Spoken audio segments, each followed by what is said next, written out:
It's time for Security Now. Steve Gibson is here with some theories on how to release the windshield barnacle, good ways to measure USB drive speed, his struggles with code signing, one last speed bump on the way to the latest version of SpinRite 6.1, and finally a look at Ethernet. 50 years old this year.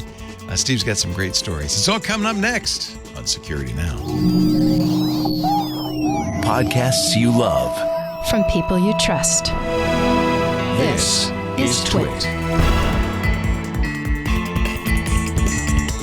This is Security Now with Steve Gibson, episode 949, recorded Tuesday, November 21st, 2023. Ethernet turned 50. Security Now is brought to you by Vanta. Automate compliance and streamline security reviews with the leading trust management platform. Join 6,000 fast-growing companies like Chili Piper, Patch, and Autodesk that use Vanta to manage risk and prove security in real time. You can try Vanta free for 7 days by going to vanta.com/securitynow. No cost, no obligation. And by Collide. Collide is a device trust solution for companies with Okta. Collide ensures if a device isn't trusted and secure, it can't log into your cloud apps. Visit collide.com/securitynow to book an on-demand demo today. And by Secure My Email. Secure My Email provides easy encryption for your current personal and business email addresses. Setup takes only minutes. Start your free account or enjoy a 30-day free trial of a premium plan. No payment info required. And they have a special offer for TWiT listeners. Visit securemyemail.com/TWiT and use the code TWiT at checkout. It's time for Security Now, the show where we cover the latest security news, explain how things work in the real world, occasionally recommend some good sci-fi, and it's all thanks to this guy right here, Mr. Steve Gibson. Hello, Steve. Yo, Leo. How you Great doing? to be with you once again. Yeah. For this pre-Thanksgiving podcast. That's right. I won't be here next week. And as I understand it, we're losing you for a couple weeks. Just 1 week. This. 1 week. Oh, okay. I'll be Just back 2 weeks from today. Next Okay. week, I'm missing the whole week. Not a vacation. It's some sort of weird psycho retreat. Well, and if it's what Lisa did, you're not allowed to take anything with you. Nothing. So is that I they had to strip get you a naked? I had They to get a strip you Timex. naked? No, you can wear clothes, but I had to get a Timex to replace the Apple Watch. When you check in, they say, "Give me your cell phone." And so it'll be interesting to be completely disconnected. I think that's probably the main benefit, frankly. I think it'll be nice, won't it? Yeah, I'm looking like, forward just to it. Say, like, you can't do anything. I'm just Except, hoping that think. Sam Altman doesn't get fired again, because then I'll really be out of the loop. A lot can happen in a few days. That's a really good point. You spend so much time now staying current. You were just showing us your massive feed that you are, spend 8 hours a day going through. Imagine a week going by. Anything could happen. It was very hard for me over the weekend because we were in Las Vegas for the Formula One race. Right. To be reading these stories and saying, I'm not going to get to talk about this on TWiT. It was a challenge. It was hard. I ended up doing a little mini TWiT for Lisa. Let me tell you what happened today. Poor Lisa. She was very kind about it. She put up with that. So what's happening in your world this week? So, we've got a lot of fun stuff to talk about this week. We're going to answer the question, is there any such thing as truly free privacy? What's the latest new tactic in post-breach cyber extortion? Has Europe finally come to their senses over old and creaky proprietary radio encryption? What new forthcoming iPhone communications feature took everyone by surprise last week? What discovery did I make for super secure code signing? Just how sticky are those barnacles? What's a good way to measure USB drive speed? Is the EU's proposed eIDAS 2.0 QWAC system really as bad as it seems? And if it passes into law as is, can companies realistically say no? What's my favorite little PC platform for building security gateways? Why couldn't we just use the good part of a fake drive? What should ex-LastPass users watch out for in their credit card statements? And finally, because this podcast is titled Ethernet Turned 50, we recognize the 50th birthday of Ethernet and look back at its history of creation. Holy cow. I don't know. Do you remember when Ethernet first appeared in your life? Yes, I was actually on site at the time. I will mention that. I was there with Bob Metcalf and the connection of the first Xerox graphics printer. And so you have some firsthand experience of this. 73 was a year I graduated high school, and the summer that I worked for SAIL, the Stanford University AI lab. And my God. They received the first Xerox graphics printer from Park. Wow. Which was, nearby in Palo Alto. Wow. So, Okay. Well, I can't wait to hear your story. That's coming up. This will be a very exciting security now. And we do thank our sponsors for making it possible, including the great folks at Vanta. We've talked about Vanta. I love their slogan. Compliance that doesn't sock too much. Get it? Sock too Okay. A growing business likely means a growing tool set, right? More tools, more third-party vendors, more data sharing. In other words, more risk, a lot more risk. Vanta was founded in 2018 after several high-profile data breaches. Online security has, of course, even become more important in the intervening 5 years. Vanta understands firsthand how hard it is for fast-growing companies to invest the time and staffing needed to build a solid security foundation. Not everybody can do that. Vanta was inspired by a vision to restore trust in internet businesses by enabling companies to improve and prove their security. That's where compliance comes in, of course. Vanta brings your GRC, that's Governance, Risk, and Compliance, not Gibson Research Corporation, Governance, Risk, and Compliance, and security efforts together. Integrate information from multiple systems and reduce risks to your business and your brand, all without the need for additional staffing. Like that. And because Vanta automates up to 90% of the work for SOC 2, ISO 27001, and more, you get to focus on strategy and security, not maintaining compliance. The G2 folks resoundingly love Vanta year after year. Check out these honest customer reviews from business leaders. Quote, "There's no doubt about Vanta's effect on building trust with our customers. As we work more with Vanta, we can provide more information to our current potential customers about how committed we are to information security. And Vanta is at the heart of it." Now, that's from a chief technology officer. Here's one from a head of quality assurance and customer support. Quote, "The best in automated compliance monitoring, period." Actually, she added it with an exclamation mark. Join 6,000 fast-growing companies like Chili Piper, Patch, and Autodesk that use Vanta to manage risk and prove security in real time. You can try Vanta free for 7 days by going to vanta.com/security now. That's Vanta, VANTA, vanta.com/security now. That free trial with no costs, no obligation awaits. Vanta. You would not believe, Leo, that it is now, that it's now impossible for me to type SQL, SQL, right, without putting an R in. SQRL. Oh, my hand just for so many years, I was typing SQRL. How that funny.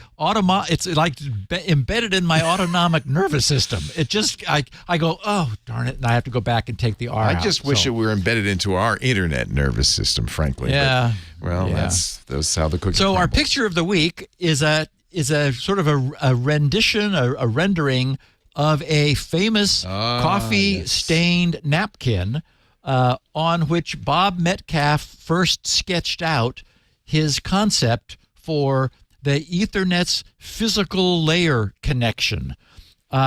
This was in 1973 when Park needed to connect all of the different things. They had created this Alto workstation, which, is also famously what Steve Jobs saw when he was taken on a tour through PARC, of course, Palo Alto's, Xerox's PARC, Palo Alto Research Center, where he first saw a GUI interface and immediately recognized what it was.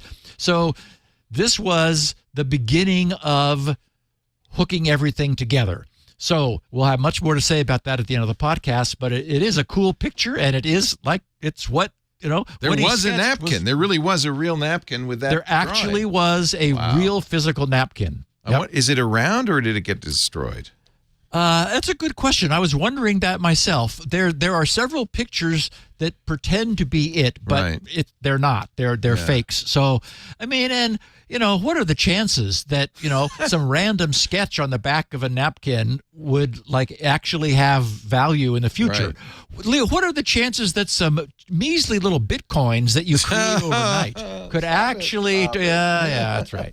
By the way, I love it. That's right. That the name Ethernet comes from, and he's got it on the napkin, the ether. Yes, which is to say his conductive medium, the medium through which the messages travel. And the medium is unimportant. It's the message protocol that matters. So he just writes the ether. Love it. Yeah.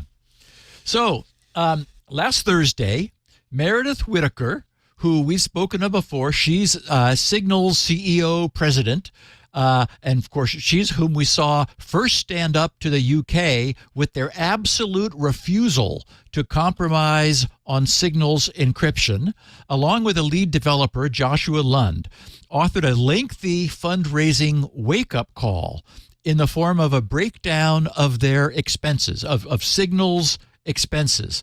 Now, while they're a registered 501c3 nonprofit organization, they maintain a staff of 50 busy people. And actually, when we put this in context, as I will a little bit later here, it's shocking that it's only 50 for when you consider how much these 50 people are doing. And they also describe their significant infrastructure costs. And there are another few surprises that I'll share, because I'm going to kind of pick and choose among this very long posting. But I'll share the beginning of it to give everyone a sense for what they're aiming for here. It starts out under the headline, "Privacy is priceless, but Signal is expensive." And they write, "Signal is the world's most widely used, truly private messaging app, and our cryptographic technologies provide extra layers of privacy beyond the Signal app itself. Since launching in 2023, we're now 10 years out, the Signal protocol, our end-to-end encryption technology, has become the de facto standard for private communication, protecting the contents of billions of conversations in WhatsApp, Google Messages, and many others. Signal also continues to invest in research and development in the pursuit of extending communications privacy.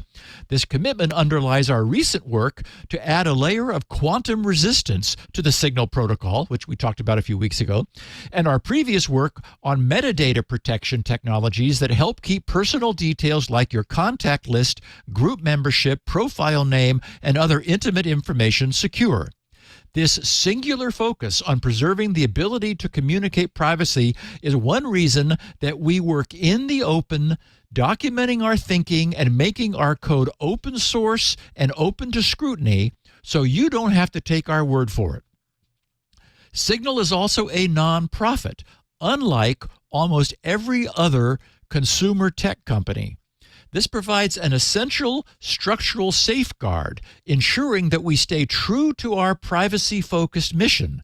To put it bluntly, as a nonprofit, we don't have investors or profit-minded board members knocking during hard times, urging us to, quote, sacrifice a little privacy, unquote, in the name of hitting growth and monetary targets. They don't have any growth and monetary targets.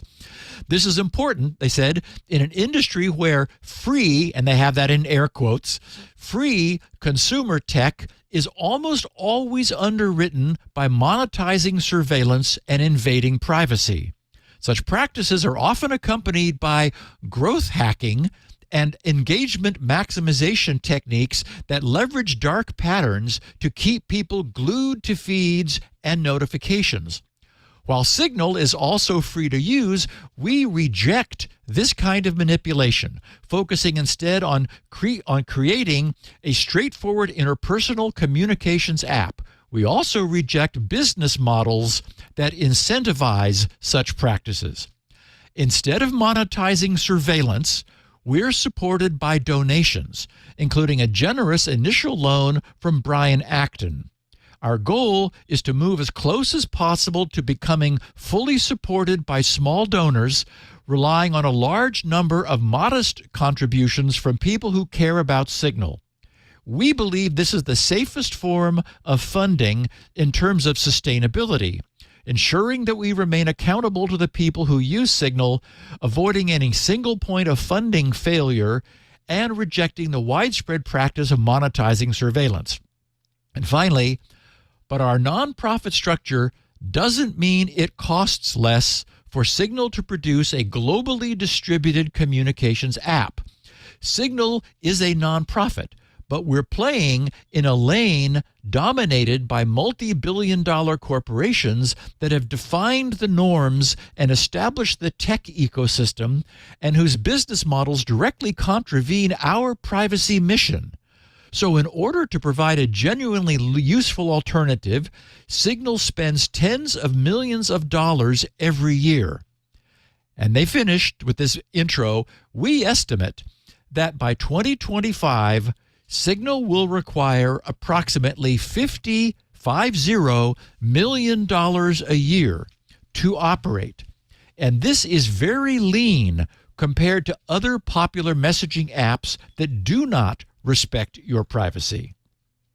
Okay, so then their blog post proceeds from there to substantiate that claim and to further detail the nature of their current cash outlay for all facets of what it takes to make Signal go. I've got a link in the show notes for anyone who's interested, signal.org/blog/signal-is-expensive. You know, it's interesting because this ties in. She wrote this before the OpenAI kerfuffle of the past weekend, but it ties in very much to that because OpenAI was founded to be a nonprofit like Signal, but it got so expensive they had to create a for-profit arm. And really what you're seeing is the tension between the for-profit, very, very successful OpenAI, and the not-for-profit AI should be, not run by a big profit-making company arm. And look who won.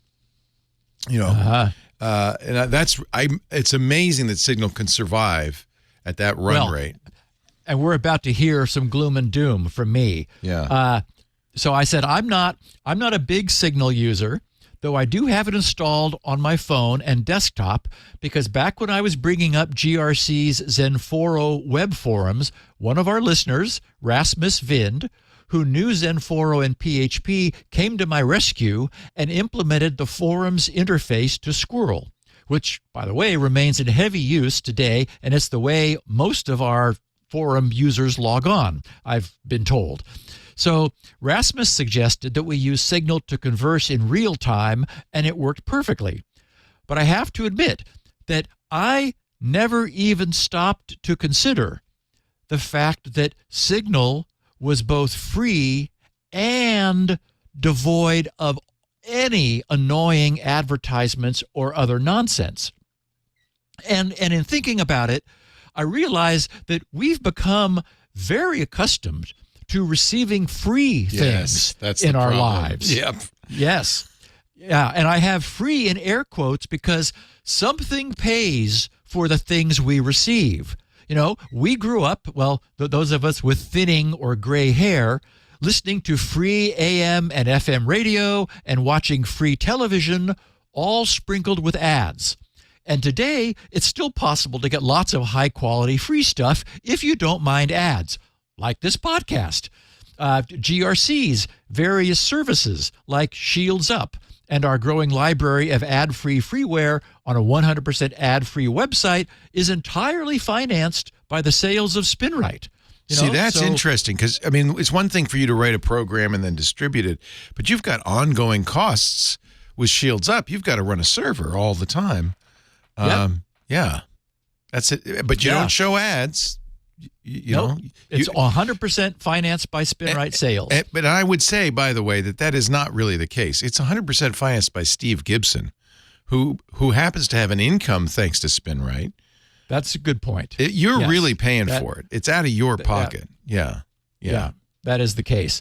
We have 8,661,248 people this morning, or as of this morning, who have downloaded and used our DNS benchmark.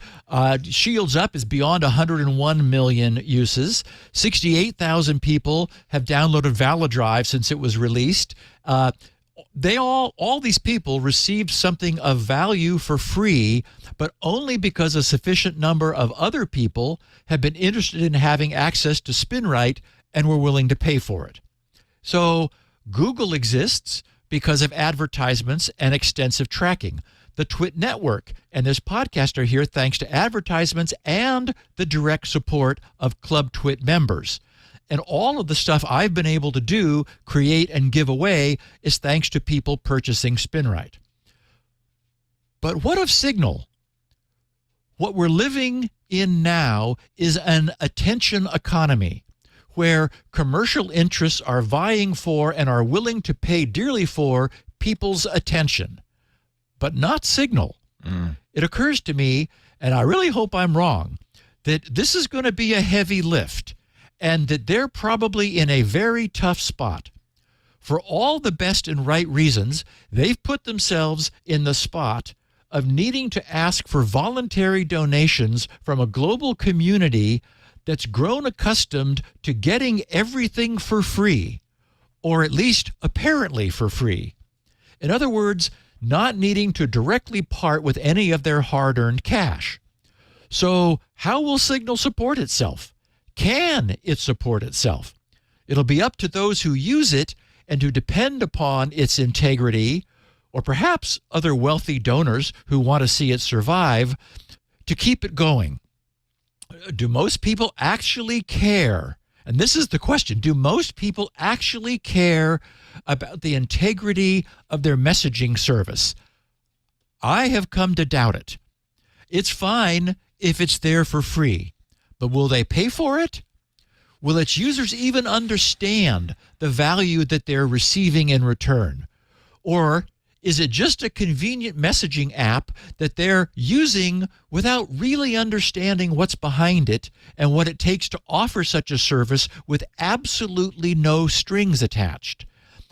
And that's what differentiates it from everything else. Signal is 100% absolutely no strings attached. Elsewhere in their blog, they write, "Data is profitable, and we're a nonprofit focused on collecting as little data as possible. Most tech companies collect and create as much data as they can. They build large data warehouses and then later invent new terms like data lake when their unquenchable thirst for more of your private information can no longer fit within the confines of a single warehouse. Their default move is to store everything for as long as they can in an easily accessible and unencrypted format, suffering data breach after data breach after data breach, hoping to monetize this data by indirectly or directly selling it to advertisers or using it to train AI models. Again, data is profitable." They noted that their data storage costs are far less than other messaging companies, specifically because, unlike everyone else, they only retain the barest minimum needed for the system to function. And it's been designed from front to back not to store anything that it doesn't need to. Now, one of the surprising line items they highlighted was the cost of registration. Get a load of this. They said, Signal incurs expenses when people download Signal and sign up for an account, or when they re-register on a new device. We use third-party services to send a registration code via SMS or voice call in order to verify that the person in possession of a given phone number actually intended to sign up for a Signal account. This is a critical step in helping to prevent spam accounts from signing up for the service and rendering it completely unusable, a non-trivial problem for any popular messaging app. Signal's registration service routes registration codes over multiple telephony providers to optimize delivery across the globe, and the fees we pay to third-party vendors for every verification code we send can be very high. This is in part, we believe, because legacy telecom operators have realized that SMS messages are now used primarily for app registration and two-factor authentication in many places, as people switch to calling and texting services that rely on non-telecom internet data. In response to increased verification traffic from apps like Signal and decreased SMS revenue from their own customers, these service providers have significantly raised their SMS rates in many locations, assuming correctly that tech companies will have to pay anyway. The cost of these registration services for verifying phone numbers when people first install Signal or when they re-register on a new device currently averages around $6 million per year. Wow. Leo, that's like an eighth of their budget or a seventh of their total budget. Yeah. Or a sixth. It's astonishing. And just think of all the people who might download and then set up the app, then wind up not using it that much. My phone is chock full of such apps. Right. Well, why would I pay for anything, for something that I never use? Yet they're footing the cost of my sign-up verification, whether I ever use it again or not. Another thing I appreciated is how lean they're running. They have 50 employees total. How does this compare to other similar services? They wrote, Signal is not a collection of privacy-preserving services that route end-to-end encrypted messages and calls around the world. That is, it isn't just that. It's also a set of cross-platform apps and modular development components, libraries, that make this type of private communication possible in the first place. Because the norm is surveillance, we're often required to create or modify our own libraries from scratch, swapping in privacy instead of using more common frameworks that assume surveillant defaults.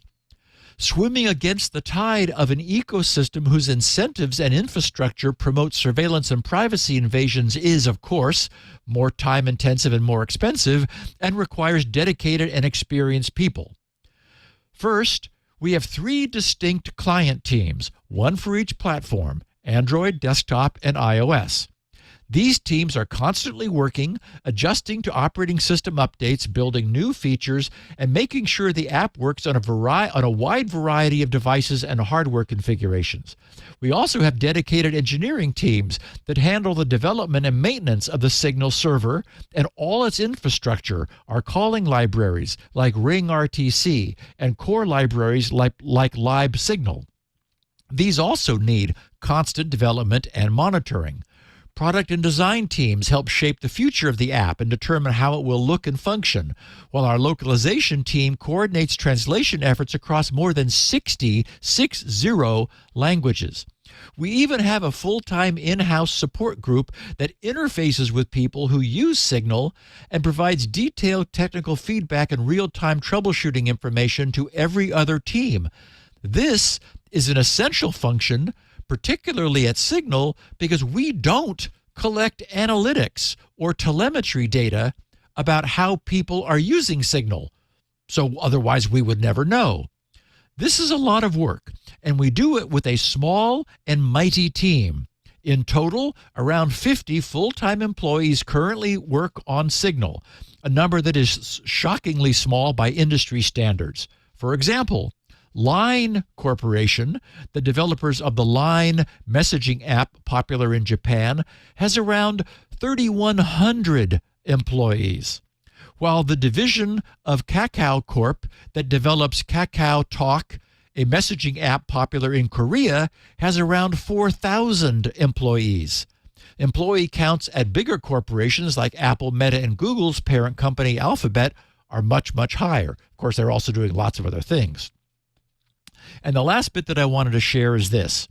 They wrote, growth in Signal translates into increased infrastructure costs, and having more infrastructure requires more labor.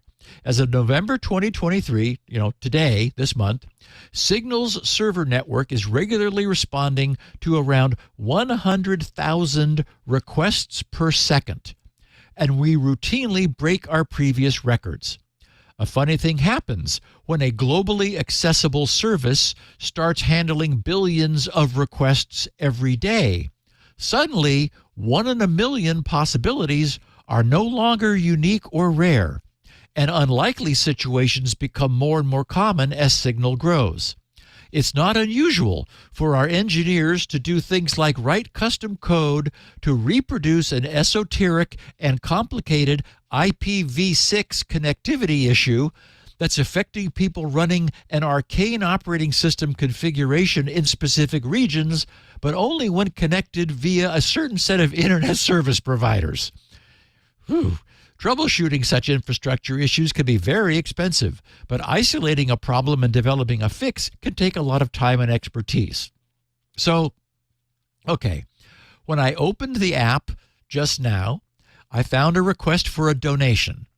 Clicking the donate button took me to a screen which read, privacy over profit, private messaging funded by you, no ads, no tracking, no compromise, donate now to support Signal. And then there was an option to read more.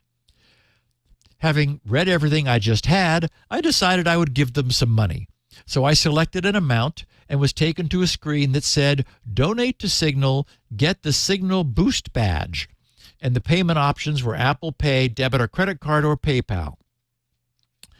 It'll be interesting to see whether a user-supported secure messaging system is an oxymoron. Can such a system support itself? I have no idea whether a sufficient number of users will step up and pay, and on the ongoing basis that Signal requires, to use a miraculously secure and clean service that's truly free in every sense of the word. I'm not inclined to pay continuously because I don't use it on a regular basis. I am a continuing supporter of Wikipedia because I do often use it. My fear, based upon everything I've seen, is that people do not appreciate and probably cannot appreciate what Signal is, and that they use it because among all of the other free messaging services, they can see that it's the cleanest and totally free of debris. But they have no idea why. The problem is that being totally debris-free is an expensive service for Signal to deliver. I'm glad they took the time to explain their financial reality. Those of us here get it. But most Signal users will never see their posting, and without that posting, that donate button at the bottom of Signal's screen doesn't pack nearly the same punch. And Leo, I think that your immediate reaction is probably the right one. It's like, it's been nice knowing you. I don't know. We should point out, you mentioned Brian Acton is the CEO. He was the founder of WhatsApp, sold it to Facebook for $19 billion. He's worth, it's estimated, $2.5 billion. I suspect it's Brian and a few other well-situated donors that have been keeping it going. It'll be interesting to see if, obviously no one wants to pay $50 million a year forever, even if you're a $2.5 billionaire. It'll be interesting to see if they can get people to donate. I do think, and we've talked about this on our other shows, we are coming to the end of the free internet. We all knew it couldn't hold forever, right? Well, we were all wondering why it held at all. How could it be free? Like for how many years were we hearing that Twitter's losing money, but they're going to make it up in volume? It's like, what? Yeah, and I think the crunch has come. And I don't think look, we are in the same position. Ad sales have dropped way off. Podcasting, which was the Fairhead boy, no longer is with advertisers. quite understandably want to go where they can get more information about who's watching. So they buy YouTube and they buy Google and they buy Facebook because they like that information about you. And so because we have very limited ability to track you, podcasts in general are much less attractive. That's why we've, make a big deal about Club TWiT and invite you to join and support us and stuff. And we have to date 8,322 paid members, which is great. Not enough to keep us on the air. We're doing some sort of hybrid thing. But it's a big crunch. And so, I just don't know if people have, people talk about subscription fatigue. I understand nobody wants to pay $7 here, $5 here. But donations, I got to tell you, we used to do donations. We started, I thought the whole thing will be donation based. You remember that because you were there. And we'd get about $8,000 a month. It wasn't enough to pay a salary, let alone, a whole team. Yeah. Yeah. And one thing I did note that I didn't put in the show notes is that Tor remains more than half supported by the U.S. government. Yeah. Isn't that interesting? Yeah. And, why would they support that? It is curious, although the half of support is way less expensive. It's like $1.3 million or something. So, the Tor project is not the same as Signal by any means, just in terms of scale. Well, I imagine most Tor servers are self-funded, right? They volunteer. Yeah. So it's a really interesting. Yeah.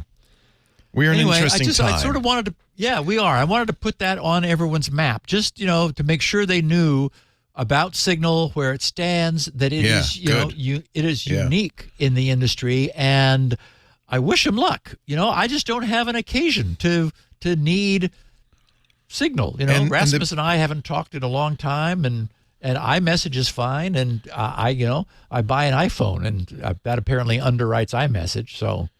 Yeah, I mean, honestly, the people who most need it, the dissidents and so forth that do need it, probably have no means to pay for it. Right. So really, the donations are to support that, I guess. Yeah, and that's why I think the more reasonable solution is the benefactor.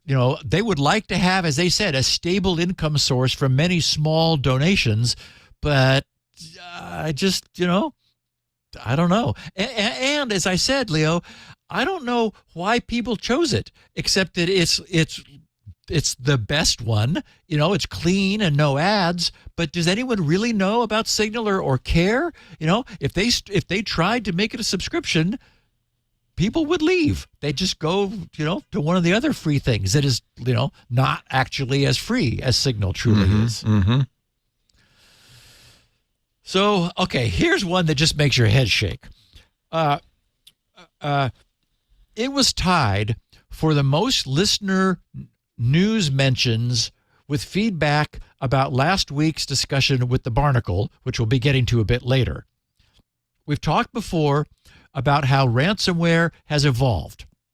In the good old days, ransomware attackers would just encrypt a business's various servers, their workstations, and hopefully their backups if they could get it, and leave it at that. But when that wasn't always delivering the results they wanted, meaning getting paid in lots of cryptocurrency in return for providing the decryption keys, some of the gangs would then launch a powerful DDoS attack against the company just to increase their pressure on it.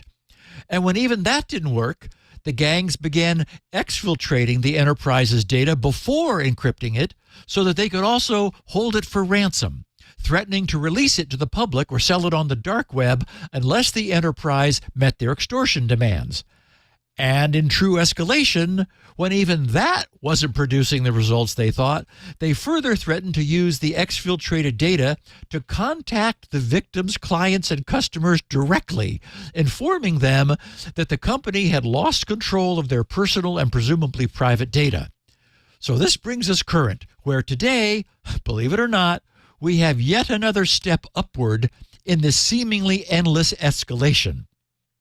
The ransomware group known as ALPHV, ALPHV, who uses the Black Cat ransomware, claims to have breached the systems of Meridian Link, a company based in California that provides digital lending solutions for financial institutions and data verification solutions for consumers.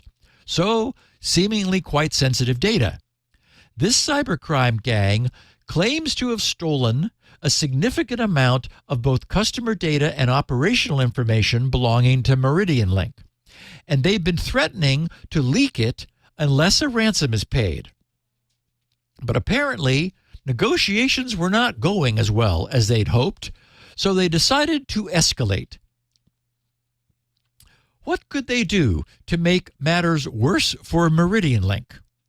In an effort to increase their chances of getting paid, and this doesn't quite make sense to me either, the malicious hackers claim and have presented documentary evidence to have filed, I love this, a complaint with the U.S. Securities and Exchange Commission, our SEC, against MeridianLink, accusing the company of failing to disclose the breach, which they themselves perpetrated.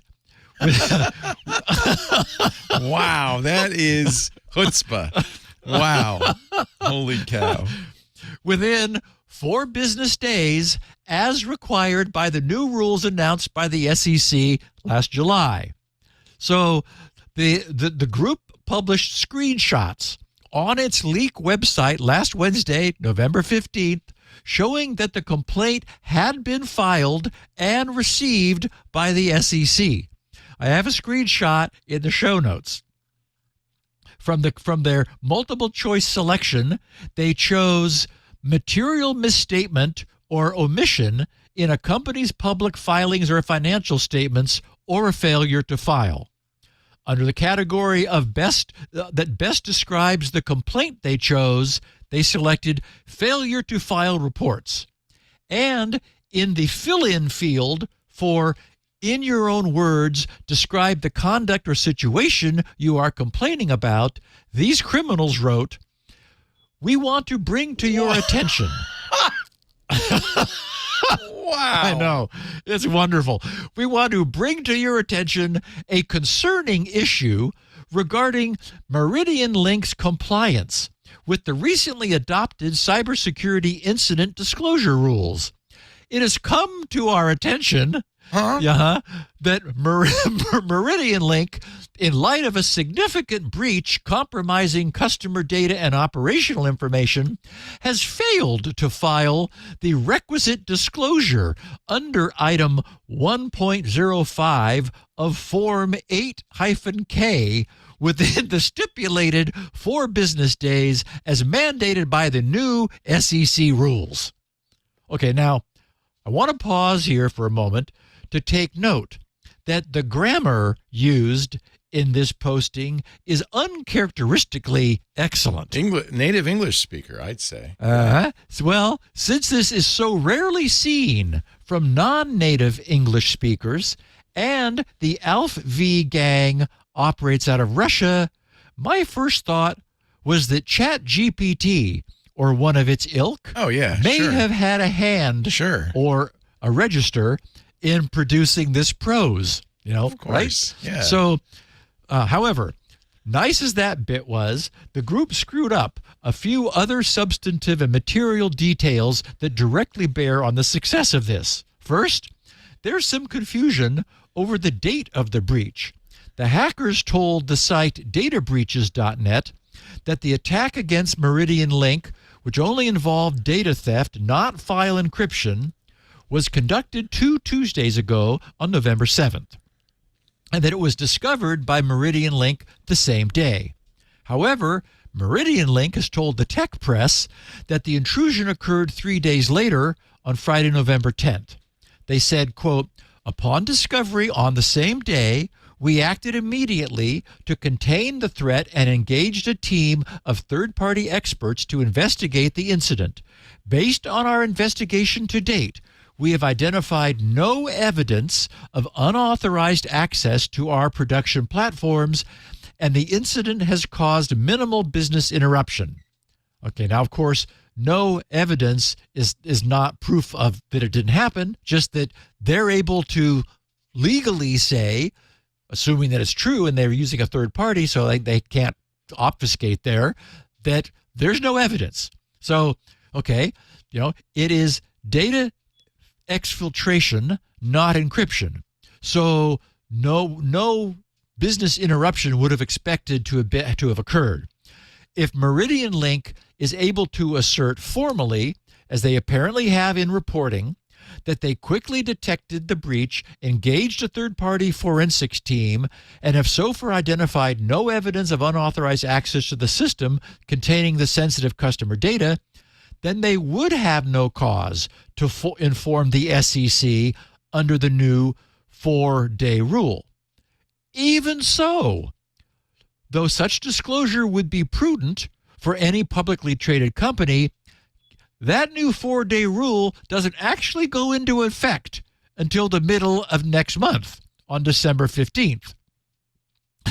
That way, that new and still pending rule is, or the way that new and still pending rule is written, companies will be required to notify the SEC within 4 business days of determining that a cybersecurity incident is material to investors, which, because it's the SEC, based on Meridian Link's statement, that does not appear to be the case.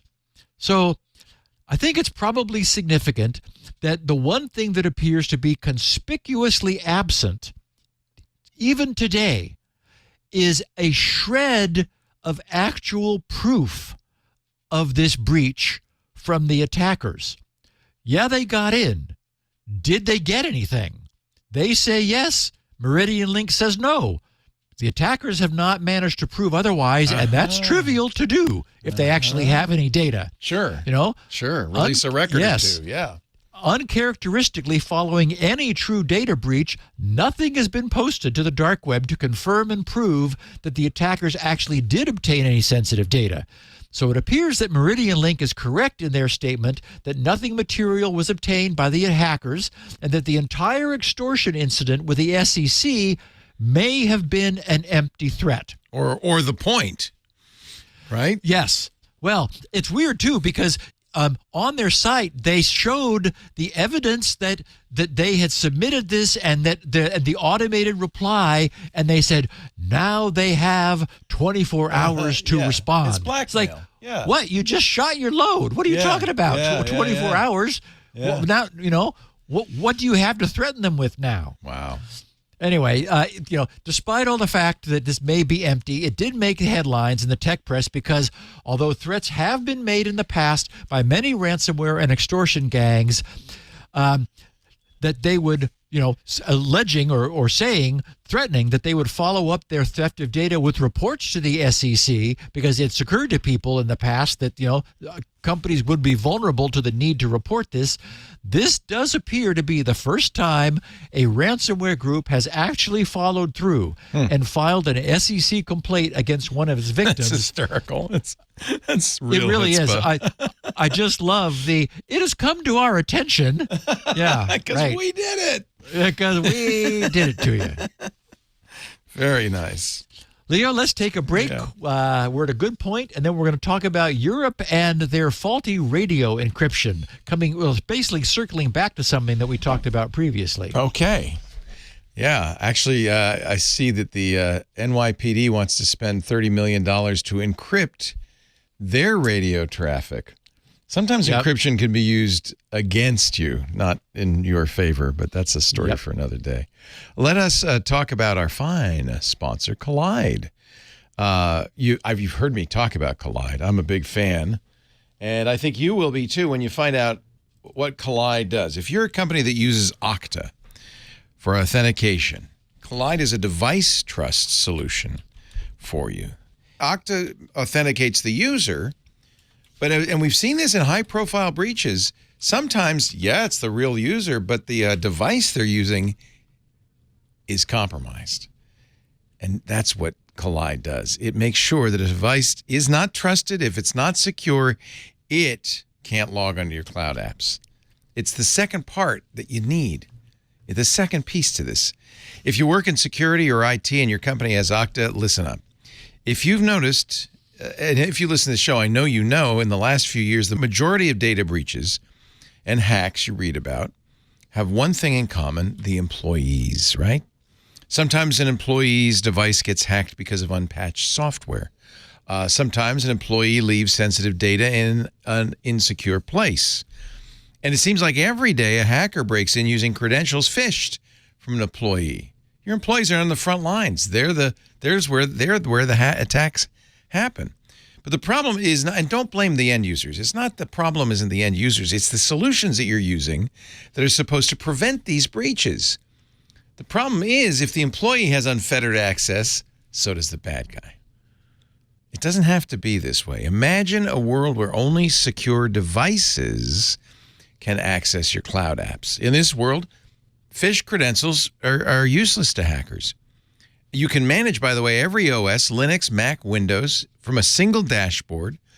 And best of all, you can get your employees to fix their own device security issues without involving the IT team, not creating more work for the IT team.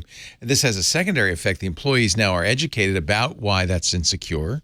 Say, leaving your API credentials on GitHub. And, they're part of your security team. They're on the team. Good news is you don't have to imagine this world because you can start right now using Collide. Kolide. Visit collide.com/security now. Book an on-demand demo today. See how it works for yourself. It's really kind of the second half of authentication. Kolide.com/security now. There's lots of explanations there that probably do a better job than I will, but you get the idea. You need this. If you're a company using Okta, you need Collide. Now, back to Mr. G. So there's some welcome news in the world of open versus closed encryption standards. Last summer, we covered the story of serious flaws being found in yet another closed and proprietary radio encryption system. The fastest way to bring everyone back up to speed is for me to share just the beginning of some coverage in Wired about this discovery at the time. They said, for more than 25 years, a technology used for critical data and voice radio communications around the world has been shrouded in secrecy to prevent anyone from closely scrutinizing its security properties for vulnerabilities. But now it's finally getting a public airing thanks to a small group of researchers in the Netherlands who got their hands on its viscera and found serious flaws, including a deliberate backdoor. The backdoor, known for years by vendors that sold the technology but not necessarily by customers, exists in an encryption algorithm baked into radios sold for commercial use in critical infrastructure. It's used to transmit encrypted data and commands in pipelines, railways, the electric grid, mass transit, and freight trains. It would allow someone to snoop on communications to learn how a system works, then potentially send commands to the radios that could trigger blackouts, halt gas pipeline flows, or reroute trains. Researchers found a second vulnerability in a different part of the same radio technology that is used in more specialized systems sold exclusively to police forces, prison personnel, military, intelligence agencies, and emergency services, such as the C-2000 communication system used by Dutch police, fire brigades, ambulance services, and Ministry of Defense for mission-critical voice and data communications. The flaw would let someone decrypt encrypted voice and data communications and send fraudulent messages to spread misinformation or redirect personnel and forces during critical times. 3 Dutch security analysts discovered the vulnerabilities, 5 in total, in a European radio standard called TETRA, short for terrestrial trunked radio, which is used in radios made by Motorola, DAM, spelled D-A-M-M, Hytera, and others. The standard has been used in radios since the 90s, but the flaws remained unknown because encryption algorithms used in TETRA were kept secret until now. The technology is not widely used in the U.S., where other radio standards are more commonly deployed, but Caleb Mathis, a consultant with Ampere Industrial Security, conducted open-source research for Wired and uncovered contracts, press releases, and other documentation showing TETRA-based radios are used in at least 24 critical infrastructures in the U.S. Because TETRA is embedded in radios supplied through resellers and system integrators like PowerTrunk, it's difficult to identify who exactly might be using them and for what. But Mathis helped Wired identify several electric utilities, a state border patrol agency, an oil refinery, chemical plants, a major mass transit system on the East Coast, 3 international airports that use them for communications among security and ground crew personnel, and a U.S. Army training base. Okay, so back when this all broke, we dug into this more deeply. But that explains the breadth and importance of this system. It's far more widely used throughout Europe than in the U.S., but that doesn't make it, make its security any less important. The fact that the system is so old and that it's been in place since the 1990s likely explains part of the problem. Once again, we have inertia. We think it's encrypted. The colorful glossy brochure says it uses super fancy air interface encryption, whatever that is. And we already have a huge investment in these radios in the field, so we really don't want to be told that it's all crap. Thank you very much. So here's the good news. Although the gears are turning as slowly as ever, after being bombarded with well-deserved criticism for keeping its crappy encryption algorithms secret for the past 25 years, after they were exposed as such, and not until, the European standards body ETSI, behind the TETRA algorithms, has finally decided to open them to the public for scrutiny. Although one could argue that those 3 Dutch security analysts have already done that. At the time, Matthew Green, the Johns Hopkins University cryptographer and professor whom we often quote calling the technology, he called the technology in use old-fashioned and behind the times for continuing a practice of secrecy that had long been abandoned by the security world. When asked about the recent decision to open the encryption now to the world, he said, quote, "This whole idea of secret encryption algorithms is very 1960s and 1970s and quaint. It's nice to see them joining us here in the 21st century." Unquote. And now, having made the decision to go public, they are owning it. Etsy's statement said, quote, "Keeping cryptographic algorithms secret was common practice in the early 1990s when the original TETRA algorithms were designed. Public domain algorithms are now widely used to protect government and critical infrastructure networks. For example, AES, the advanced encryption standard standardized by the U.S. government. Effective scrutiny of public domain algorithms allows for any flaws to be uncovered and mitigated before widespread deployment occurs." So, yeah, right. As Matthew said, welcome to the 21st century. But better late than never. And what will be interesting is to see whether they did better. There was, remember we talked about it, there was like the T, they called it TEA, T1, T2, T3, T4. Some of them were deliberately crippled, and those were like the ones they sold to governments that they trusted less and presumably didn't want them to have strong encryption and maybe be able to break into it if they needed to. And then now they've kept going to 6, 7, and 8. So we're going to be able to see, if the new stuff is any good. So we don't know. Okay, meanwhile, late next year, those green bubbles which appear in iMessage whenever the message's recipient is out of system, which typically means an Android user, will be getting many more features. In a move that few saw coming, last Thursday, Apple announced that it will be adopting the RCS, which stands for the Rich Communication Services Messaging Standard. This will finally bring, for the first time, a wide range of iMessage-style features to messaging between iPhone and Android users.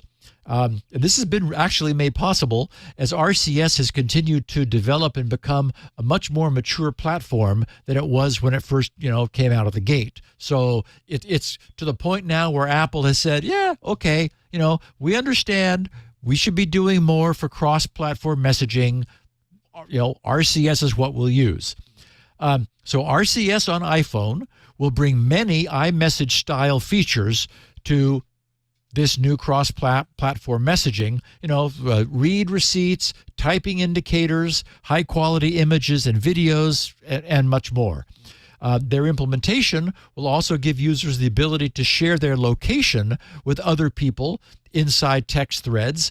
And unlike regular SMS, RCS can work over mobile data or Wi-Fi as well. At the same time, of course, iMessage isn't going anywhere. That's Apple's. It will continue to be the messaging platform used for all in-system communication between iPhone users. So RCS will basically replace SMS and MMS and exist separately from iMessage when it's available. And SMS and MMS will also continue to be the fallback when they're needed. So anyway, as an iPhone user myself, it'll be nice to retain some of those goodies when messaging with others, with other people who have the green bubbles in messaging. On my end, I'm still working on the dynamic server-side code signing technology I'll be using for all future SpinRite and other commercial software downloads. My favorite discovery last week was finding that Yubico, Yubico now makes their own HSM.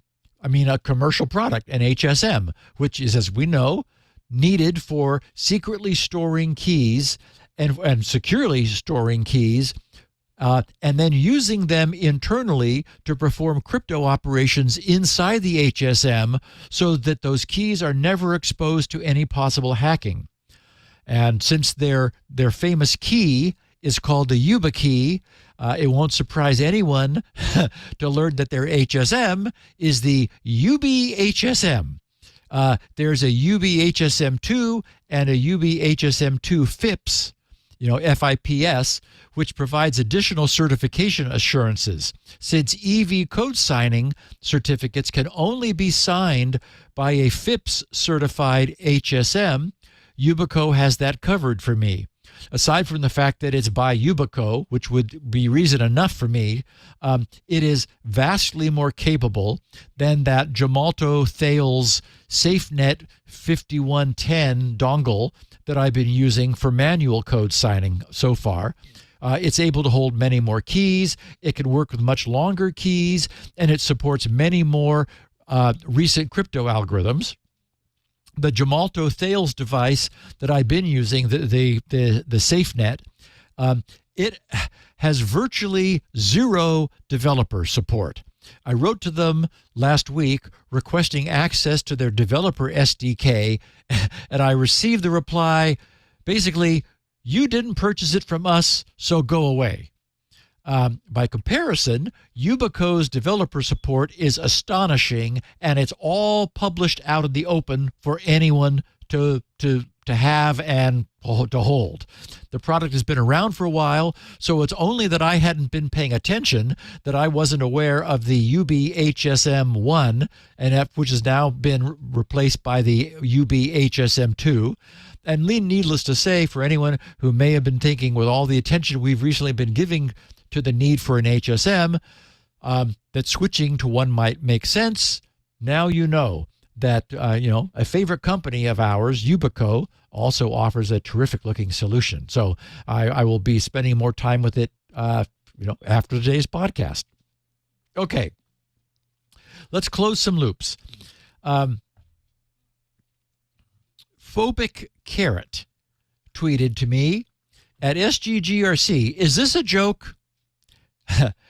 He was referring to the Barnacle, which we had a lot of fun with last week. He said, someone could easily slide something between the suction cup and the windshield to remove it. Haven't you ever removed a suction cup before? I'm guessing a playing card or credit card would do the trick. Now, one would also think that the company behind this had arranged some means for making that difficult to do. Frederick tweeted at SGGRC, "How do you beat windshield barnacle?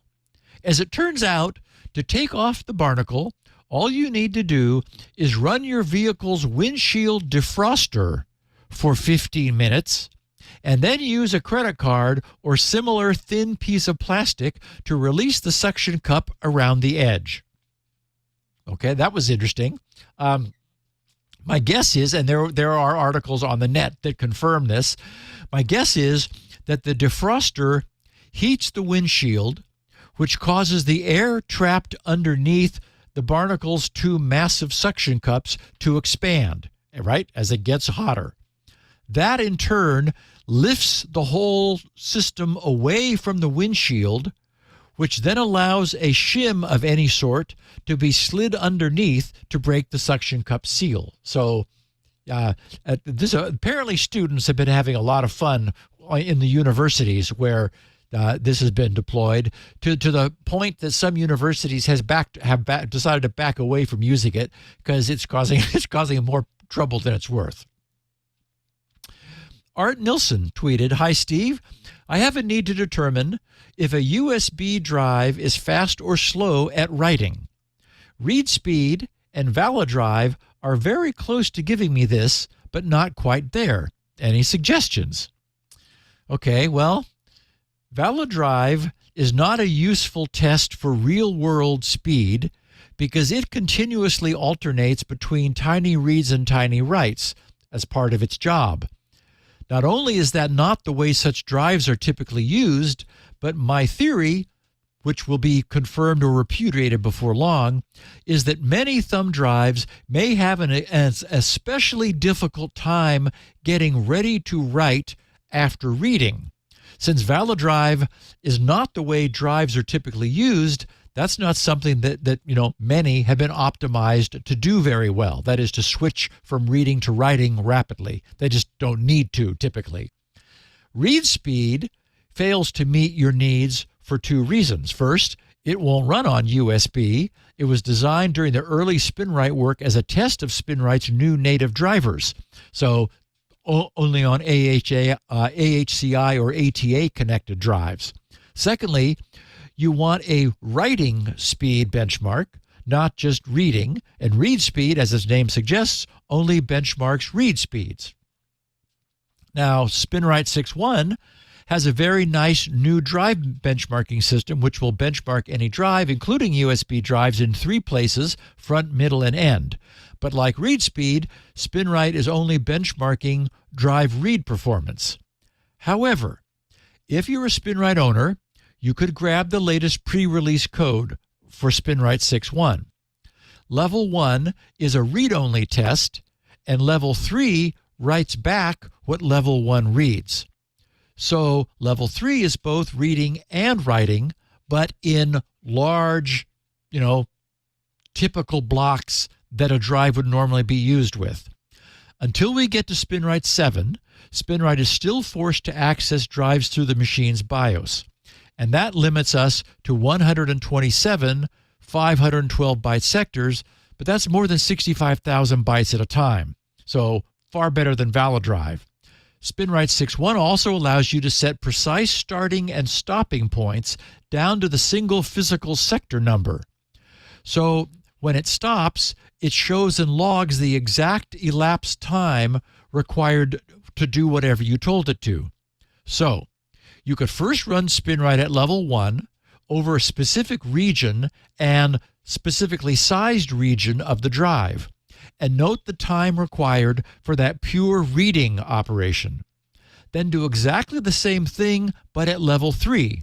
Since Level 3 only adds writing of what was read, the difference in the timing of the 2 levels will entirely be due to the drive's true writing speed for that amount of writing.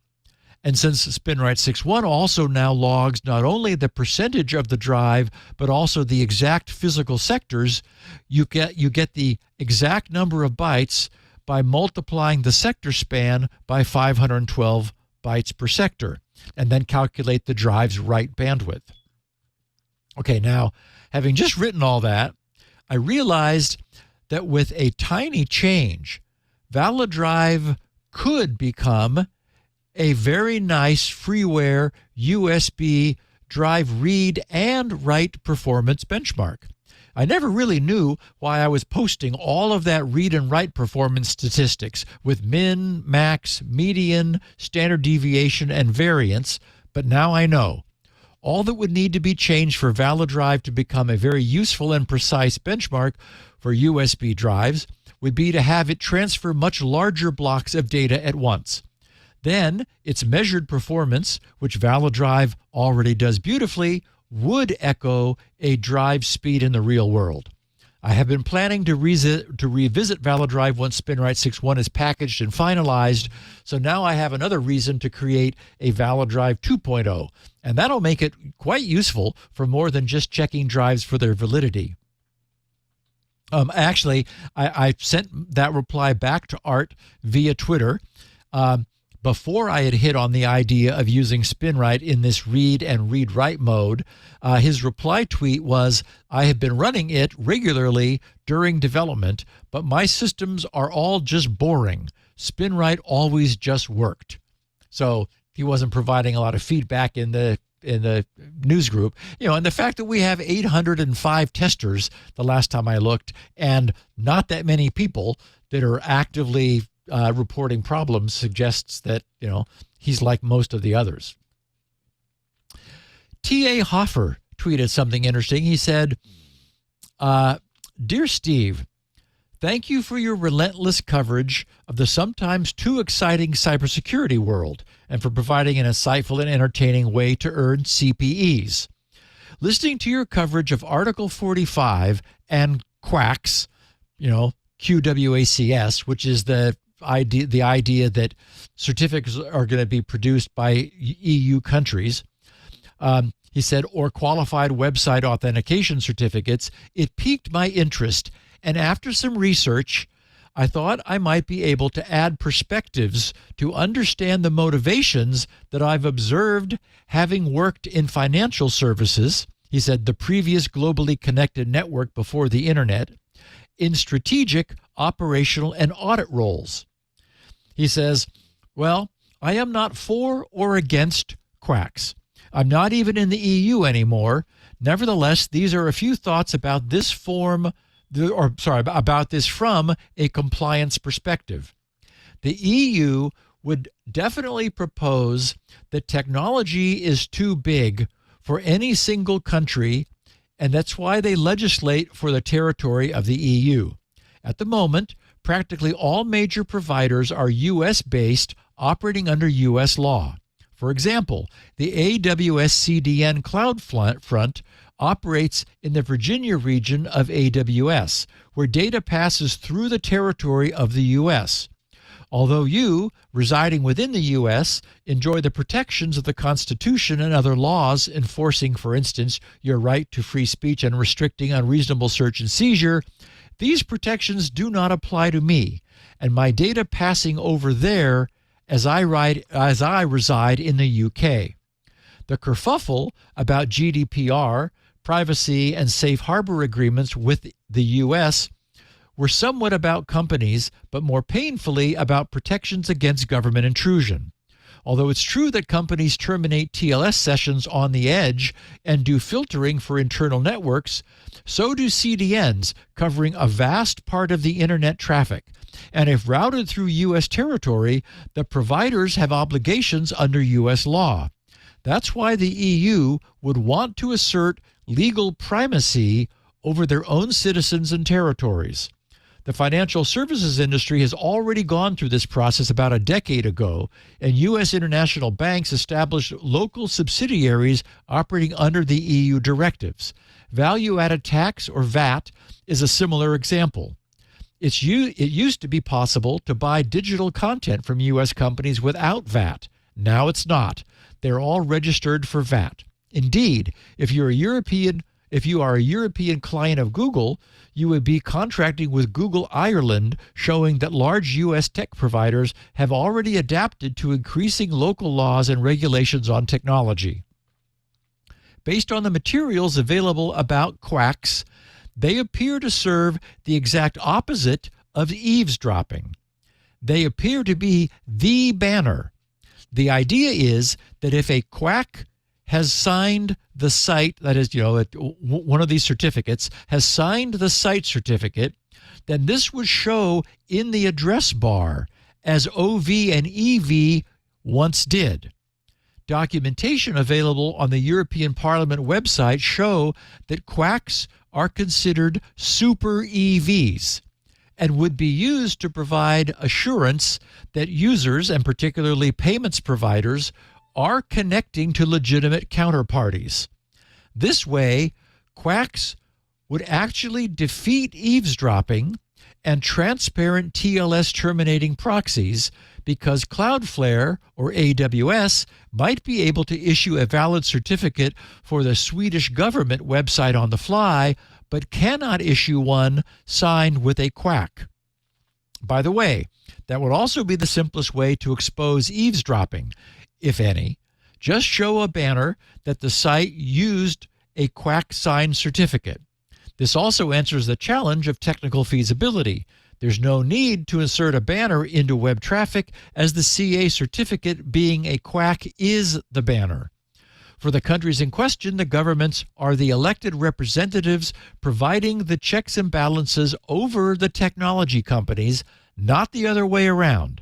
From Germany's or France's perspective, the Mozilla Foundation might not look like an organization that has to police them. Rather, they might demand that Mozilla puts the country's CAs in the trusted store if Mozilla wants to do business there.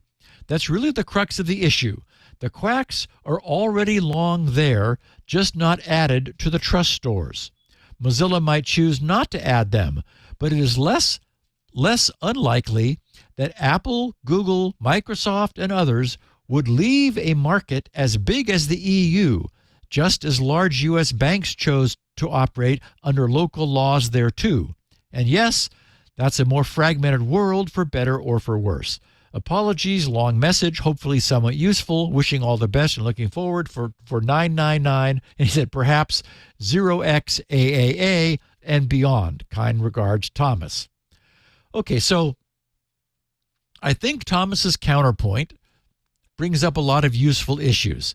It's certainly useful to see both sides of this. There are a couple of corrections, though, that I need to make. For one thing, CDNs like Cloudflare actually do terminate the HTTPS TLS connections coming into their proxies with their customer's actual certificate. I looked into this at one point and learned that they had several ways to do this.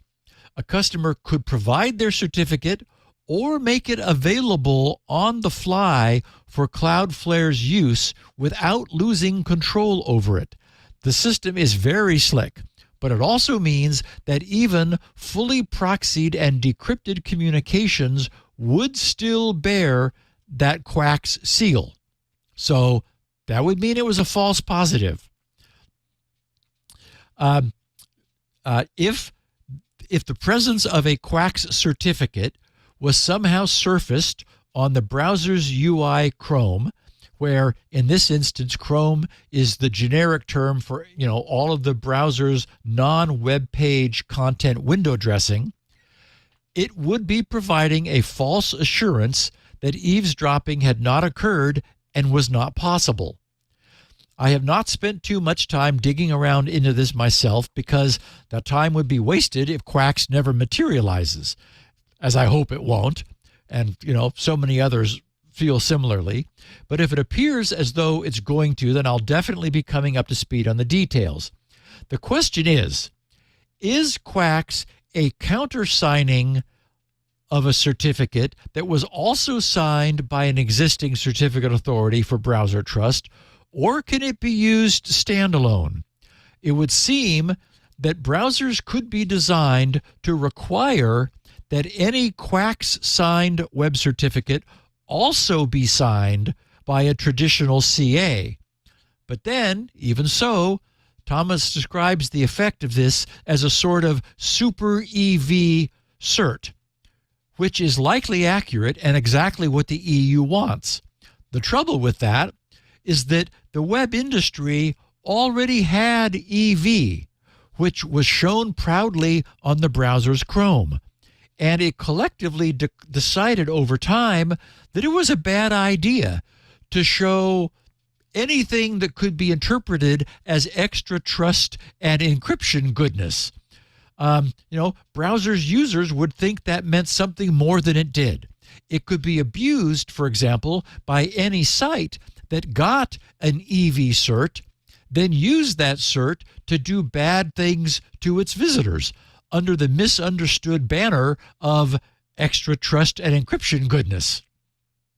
So, if this eIDAS 2.0 QWACs business, looks like something that will actually come to pass, you can count on receiving a 100% fully detailed description of exactly what it winds up being right here, because I'm going to want to find out about it and share it. I received another note, which is a fitting follow-up to this, from a listener who asked me not to share his name. He wrote, "Hi, Steve. Thank you for your podcast. It's been a great source of information, laughs, and concerns. Your explanation of how root certificates work and how Article 45 could be misused has been a factor of stress, I guess, for him." He said, "I listened to the episodes 983 and 984 and then went on to read the show notes just to be sure that it was as bad as I had understood. I was curious about the number of CAs trusted by my Firefox browser, and there it was. I counted 165 root certificates. Wow. After some manual cleaning, I was able to reduce this number to 84 entries. Some of these are from European countries, many from the United States and China, and then we have Slovakia, South Africa, Tunisia, Ecuador, and many more. From what I understand, any of these 165 root certificate counterparts could be used to intercept my communications. I have to trust that none of these 84 CAs, which apparently survived his pruning, will lose their signing private keys or be compromised by one of the powerful states that have the capability to intercept communications worldwide. So there's no way to ensure real privacy, even if I remove all but the root certificates that I know are needed for my communication, and the CA of the cert used in the TLS will be able to intercept it." He entered that sentence with a question mark, so I'll say that yes, that's 100% correct. Then he finishes, "Is it just me, or is this system still largely based on faith? It seems to rely on the expectation that all participants will all behave ethically all the time and be highly competent in protecting their precious keys." Okay, so yes, just to be clear, our current system of global trust is fragile. This is largely why so many well-placed parties have spoken out against the idea of having the EU mucking around in it in any way. All that can do is destabilize an already somewhat precarious system of trust. The reason the system we have today works at all is that the incentives strongly favor rigorously correct behavior from every single one of those trusted CAs. We've talked about this in the past, but it's worth refreshing briefly. Being able to charge money for encrypting the hash of a certificate after verifying its statements is a profitable privilege, not a right. And it's a privilege that those running the world's few root stores can and will and have rescinded after sufficient evidence of misconduct has been found. no CA wants to lose their privilege of charging money for encrypting a hash. So, as I said, the incentives which are built into this system strongly favor rigorous compliance. We've talked about mistakes and deliberate misconduct here in the past, but overall, the whole trust-based system has been functioning amazingly well. And everyone wants it to stay that way, which is why allowing EU countries to unilaterally mandate that their individual countries' own certificates must be present in OS and web browser root stores, and that there can be absolutely no oversight or recourse or consideration by any browser. That's just politicians with a bad idea running amok. The entire idea absolutely runs contrary to the historical communal spirit which has carefully evolved through the years and which, perhaps against all odds, has been working. And we just can't allow this to happen. Bad idea. Someone who tweeted with the handle M said, "Hey there, Steve, longtime listener. I just wanted to pass along an observation about your musings on EU Article 45. It is in no way similar to the UK messaging demand. If Apple chooses to remove iMessage in the UK, there is absolutely zero impact to their bottom line. People in the UK still buy iPhones and Macs. But if the entire EU, an enormous market for any tech vendor, decides browsers and operating systems will conform, Apple, Microsoft, and every other publicly traded stock company will absolutely comply. Remember, these companies are owned by stockholders. If Apple executives decided to drop such a major market on principle, their board would fire them before you could say fiduciary duty. If their board refused to do that, the board would be replaced by the shareholders, many of them financial activists, sooner than you could say shareholder lawsuit.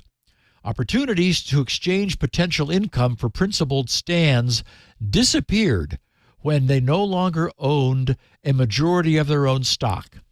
Thanks for the show."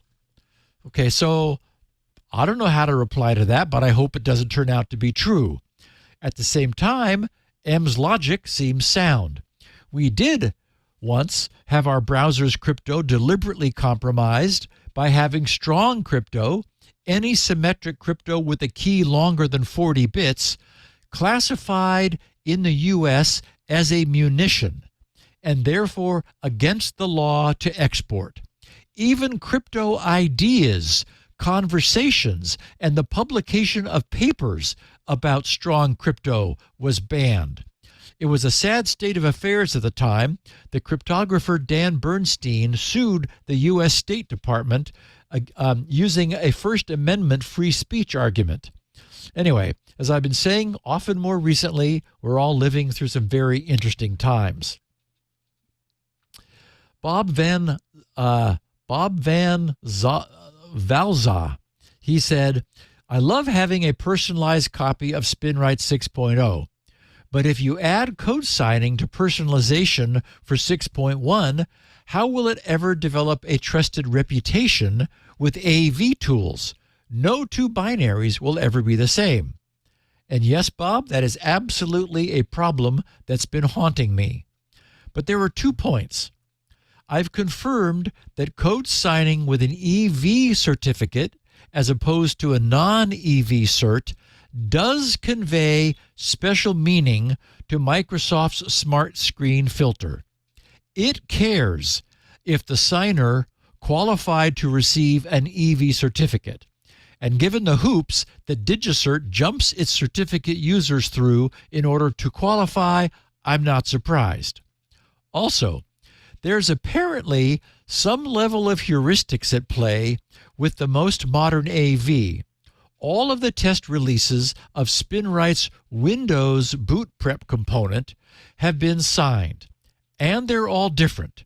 But for whatever reason, they have not been setting off alarms for SpinRite's testers in Windows, and even when I send them to VirusTotal.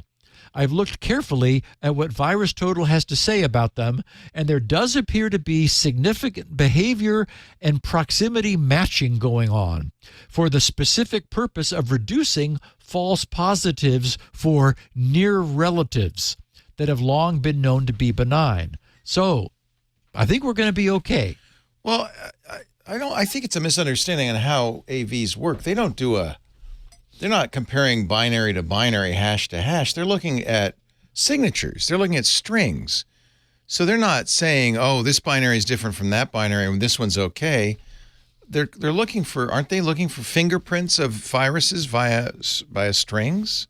There's definitely that going on, but there's also reputation. Reputation counts for a lot. There's other signals, and that's why EV cert's good. And obviously heuristics help because you're looking at the behavior of the app. But I don't think just because every binary is slightly different, that's going to impact it one way or the other, right? They're not looking at the whole binary. And it doesn't seem to be the case. Yeah. So that would be too costly and time-consuming. Well, so his point was that, for example, the DNS benchmark that's been downloaded more than 8 million times, that its signature has acquired a reputation. That is, its hash, the hash of that is what VirusTotal looks at. So if someone drops a copy of DNS benchmark on VirusTotal, right, it doesn't scan it. It already knows I get it. Yeah. that is perfect. And so his concern is that every copy of SpinRite, that is SpinRite 6.1 that is downloaded, will have a unique hash because it is personalized for each user. And he's right about that, but the EV cert matters, and there does seem to be some heuristics that are softening, exactly as you say, Leo. They've kind of gotten comfortable with that class of software. Right. And so it doesn't send up red flags. Right. Nathan, whose last name I'm not even going to try to pronounce, RZPECKI. It sounds like an eye test. Anyway, he said you mentioned you use a pfSense router. I'm interested in switching my router from a Ubiquiti Edge router to pfSense, mainly because I want to use multiple VLANs and WireGuard, Tailscale networks, and so forth. Have you shared any details of what you use hardware-wise for pfSense, or could this be a topic for an episode? I know it's not directly security related for the show. Yeah, it kind of is. But I would be interested in knowing some of what you're willing to share for your personal home work office setup. Thanks for reading this far. #security now. Okay, so I have been completely happy with the Netgate SG1100 that I have here. It's a perfect starter router with 3 fully independent NIC interfaces, 1 for the WAN and 2 for LANs that can be configured and filtered completely separately. As we know, that little router's wall wart power supply began causing it to reboot a few weeks ago, but after switching to another beefier 12-volt supply, it's returned to absolute stability. But when I was setting things up in the new home I was establishing with my wife, who at the time was my girlfriend, I chose differently. I went with Protectli, Protectli, Protectli, and it's protectli.com. Their website's home banner says #1 appliance for open source software. I was recently actually totally by coincidence discussing them with Alex Niehaus, recall from Astaro, one of this podcast's original commercial supporters. He had independently settled upon Protectli as well, and he is also 100% happy with his choice, as am I. So that's the direction I would go without question. I purchased a 4-port device, but they have 2, 4, and 6 ports in a very wide array of configurations and speeds. I have a link to their product comparisons page in the show notes, or you can just click on it on their website. And they even offer 4G cellular LTE failover in the case of a WAN outage to keep the network alive, presumably at somewhat slower speed. The routers are the routers, these things, basically they're just, small PCs. They're user configurable for storage, RAM, and processor. You can get it bare bones or with whatever software you want pre-installed by them, and it runs everything, since it's essentially a generic fanless PC with either a core boot or AMI BIOS. You can purchase directly from them to get exactly the configuration you want, and Amazon also sells them off the shelf if you're in a hurry. Unless and until something better comes along, that's what I'll be doing and recommending in the future. PROTECTLI. Anon John wrote, "Hi, Steve. Something worth sharing. We've rolled out uBlock Origin specifically to combat malvertising. Thus far, it's only deployed in IT. We aim to deploy enterprise-wide 25,000 users."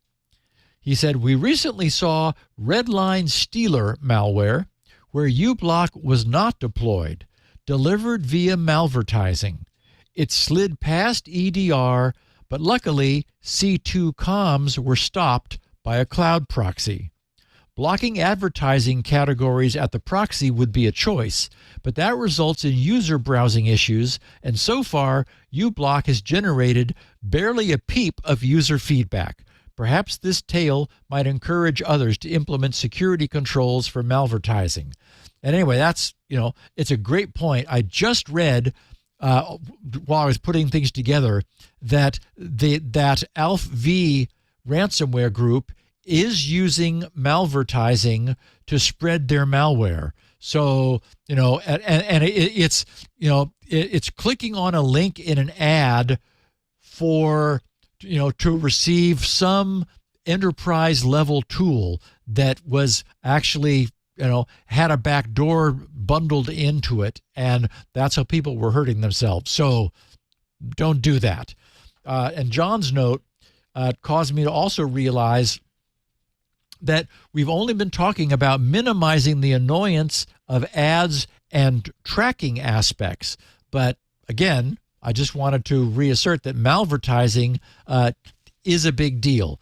And of course, when he talked about proxies and blocking this stuff, my mind jumped to those Atom Network guys I talked about a few weeks ago, whose DNS-based trust and the use of trust no one whitelisting is also designed to perform the same sort of blocking.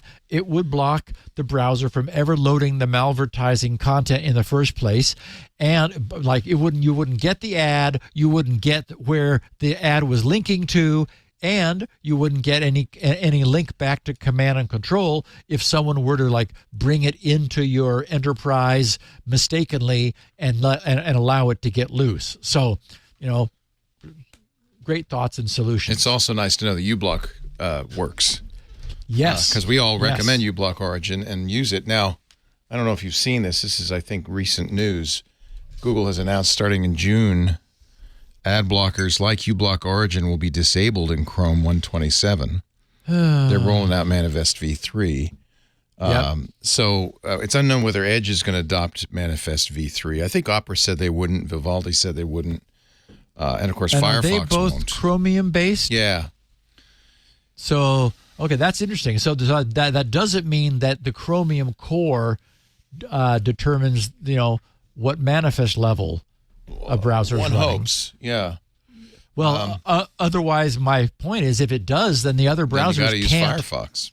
That's you can't use a Chromium browser. So there you go. That malware blocking you're doing with uBlock Origin, that may not work in Chrome starting in June. Yikes. And I wonder about things like Privacy Badger. It's probably in the same not. place. Yeah, a lot of extensions are blocked. And I understand Google's point is that, extensions are inherently dangerous, and we don't control the security model of your extension, and all sorts of bad things can happen. It's true. You can have malver extensions, just like malvertising. But yep. I don't know if this is the right way to do it. I don't know. Yikes. Yeah. Okay, so two last pieces. Mike asked, can I change the declared size of my mostly fake 2 terabyte stick that is actually 32 gig? And can I then use that 32 gig of storage? Thank you. Okay. From Mike's message, it appears that he used ValiDrive on a 2 terabyte drive and discovered that it only contained 32 gigs of actual memory. There's been some discussion of the prudence of reformatting a fake drive to its actual size. For example, GRC's init disk utility could be updated to incorporate a true drive sizing feature. It would exactly locate the physical end of the drive, then intelligently give it a file system that matches the drive's true size, not its declared size. But the question was raised about the wisdom of ever trusting the memory of a drive which you received from people who are clearly crooks and who are clearly in the crook business of selling deliberately bogus drives. You know, for all we know, the chips they're using were swept up off the floor at the end of the shift because they failed other critical reliability tests. You know, they got them cheap because no one else wanted them. They don't seem like a good place to place anything that anyone ever wants to retain. Since a true and authentic 32 gig drive is very inexpensive, I just checked. A SanDisk brand 32 gig Ultra Flare USB 3.0 flash drive is $7.69 from Amazon. You know, so why would you not use that? If one cares at all about the data they're storing on a drive, I think that would make much more sense than trying to take a crooked drive and straighten it out. Good luck. But I have to say, I considered that before the discussion that we had over in GRC's news group said, "Are you nuts?" And I thought, yeah, okay, that would not probably be a good idea. Finally, Shoeless Scoop wrote, "I'm glad I used a privacy card for LastPass because I canceled my account back when you aired the LastPass breach, and they have not stopped trying to charge my family membership." Oh, wow. Yeah. But privacy is great. So it's a win. One sponsor wins, another loses. Former sponsor, LastPass. Yeah, that's a loser. But at least privacy worked, and that was a sponsor too. Yeah. He said, clearly the days of them being a good company are gone. And I didn't put it in the show notes, but he included, because it was private by DM, a picture of his statement from Privacy Card showing the repeated attempts from LastPass to bill a card on an account that he closed. Yeah. So I just wanted to say to our listeners, I know that not everyone scrutinizes their credit card statements closely, especially for smaller charges. You know, the ones that have more digits and stick out, you want to make sure that you know what those are. But it would be really creepy and really extra sad if LastPass, was continuing to do this. Yeah, no kidding. And they wouldn't be the only ones who do this either. I mean, this is very common. Yep. All right. We're going to take a little break and then celebrate a birthday. It's birthday party time. Woo! But first, a word from our sponsor, a good one for our regulars, Secure My Email. You've heard me many times talk about using PGP on my email or SMIME certificates, and maybe you've even tried and you've seen how hard it is. Now, of course, you want to encrypt your email. That's a nice thing. It's just a shame that it's so difficult to do. Now, we've got Secure My Email, and it makes it easy. It's the email encryption service we've all been waiting for. Obviously, email is used for very important personal and business communications. And yeah, you can put that disclaimer at the bottom, says, if you're not the person this is intended for, delete it immediately without reading. But good luck on that. Encryption is the only way. Unfortunately, traditionally, email, it was not designed in an era of encryption, and it just doesn't have built-in security and privacy, the kinds of things we'd like on today's internet. Well, if you encrypt it, you solve these problems. You don't have to worry. Only the person intended can read it, not anybody else, including governments. But without Secure My Email, using PGP and SMIME is, believe me, I know because I do it, complicated and antiquated and cumbersome. And it's one user at a time. You have to exchange keys, which isn't always easy or even secure. Secure My Email allows you to enjoy the simplicity and utility of email with the privacy and security of modern encryption without all the hassle.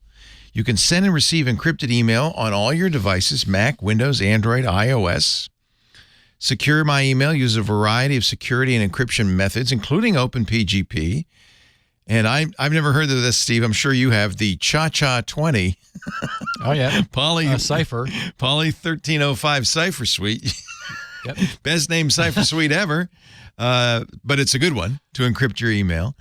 It will make your email fully HIPAA and GDPR compliant. If you're an attorney, tax time's coming up, you're sending tax forms through the email, maybe with social security numbers on them. Maybe you want to do Secure My Email. Here's the best part. You don't have to change anything in your current setup. You can encrypt your current email addresses, both personal and business. No need to change email addresses or providers. It works with everyone. You're welcome to use Secure My Email's apps to manage your email, but you can also keep using your current setup and just use Secure My Email when you need to. It's super easy to set up and use. Secure My Email has hidden all the complicated encryption under the hood. It's there, it's working, but you don't have to worry about the configuration and all that. Oh, here's a really important, because people always ask me this, but does my recipient need to be a Secure My Email customer? No. Your recipients don't need to be using Secure My Email. They don't need to register. They don't need to know passwords. I mean, this is a big differentiator from every other solution. Even Proton Mail requires an out-of-band password for non-user recipients. You have to somehow figure out how to get that password to them. Not Secure My Email. When recipients respond, their emails and attachments are encrypted through the Secure My Email systems.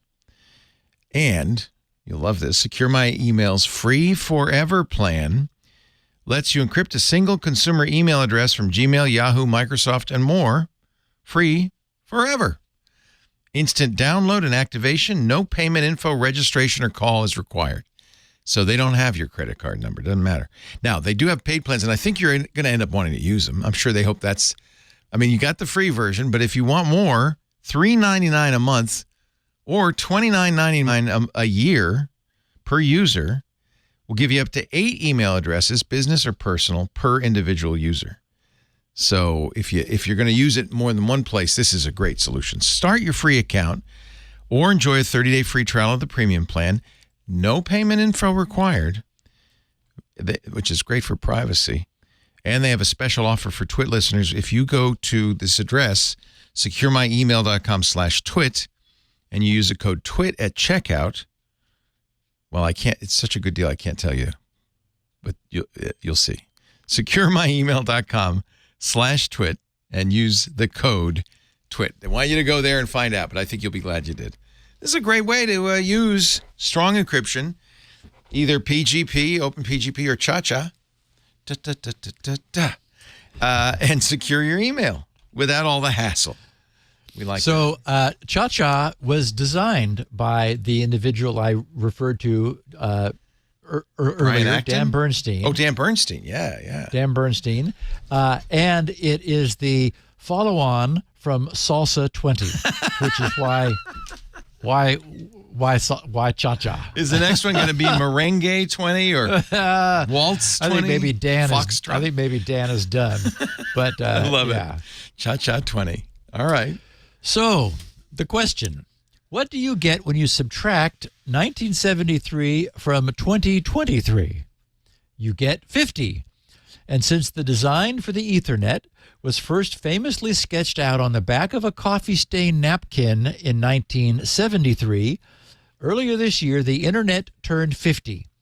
Many podcast moons ago, we thoroughly and deeply covered both the electrical and logical operation of the Ethernet, and its official birthday was widely celebrated in May. But just last Thursday, on the 16th, the IEEE Spectrum magazine posted a birthday retrospective that I thought everyone here would enjoy. With a bit of editing and my editorializing added, here's what they had to say under their title, Ethernet is still going strong after 50 years. The technology, they wrote, has become the standard LAN worldwide. And when you think about that, I mean, it's really something. Really, so it's everywhere. It's what I use, what you use, Leo, everywhere. Yes. I mean, yes. It's remarkable that something designed 50 years ago is still, you can now get 10 gigabit. I mean, I bet you can go more. I mean, it's amazing. Yep. So they wrote, the Xerox Palo Alto Research Center in California has spawned many pioneering computer technologies, including the Alto, the first personal computer to use a graphical user interface, and the first laser printer. And I'll stop there to mention, and I've said this before, I've talked about it in the past, but that printer, the first laser printer, was known as the XGP. Stood for Xerox Xerox graphics printer. And by pure coincidence, I was there at the time. I clearly recall the silver serial number plaque on the back of the printer, which had a whole bunch of zeros and a single one. It was XGP1. Wow.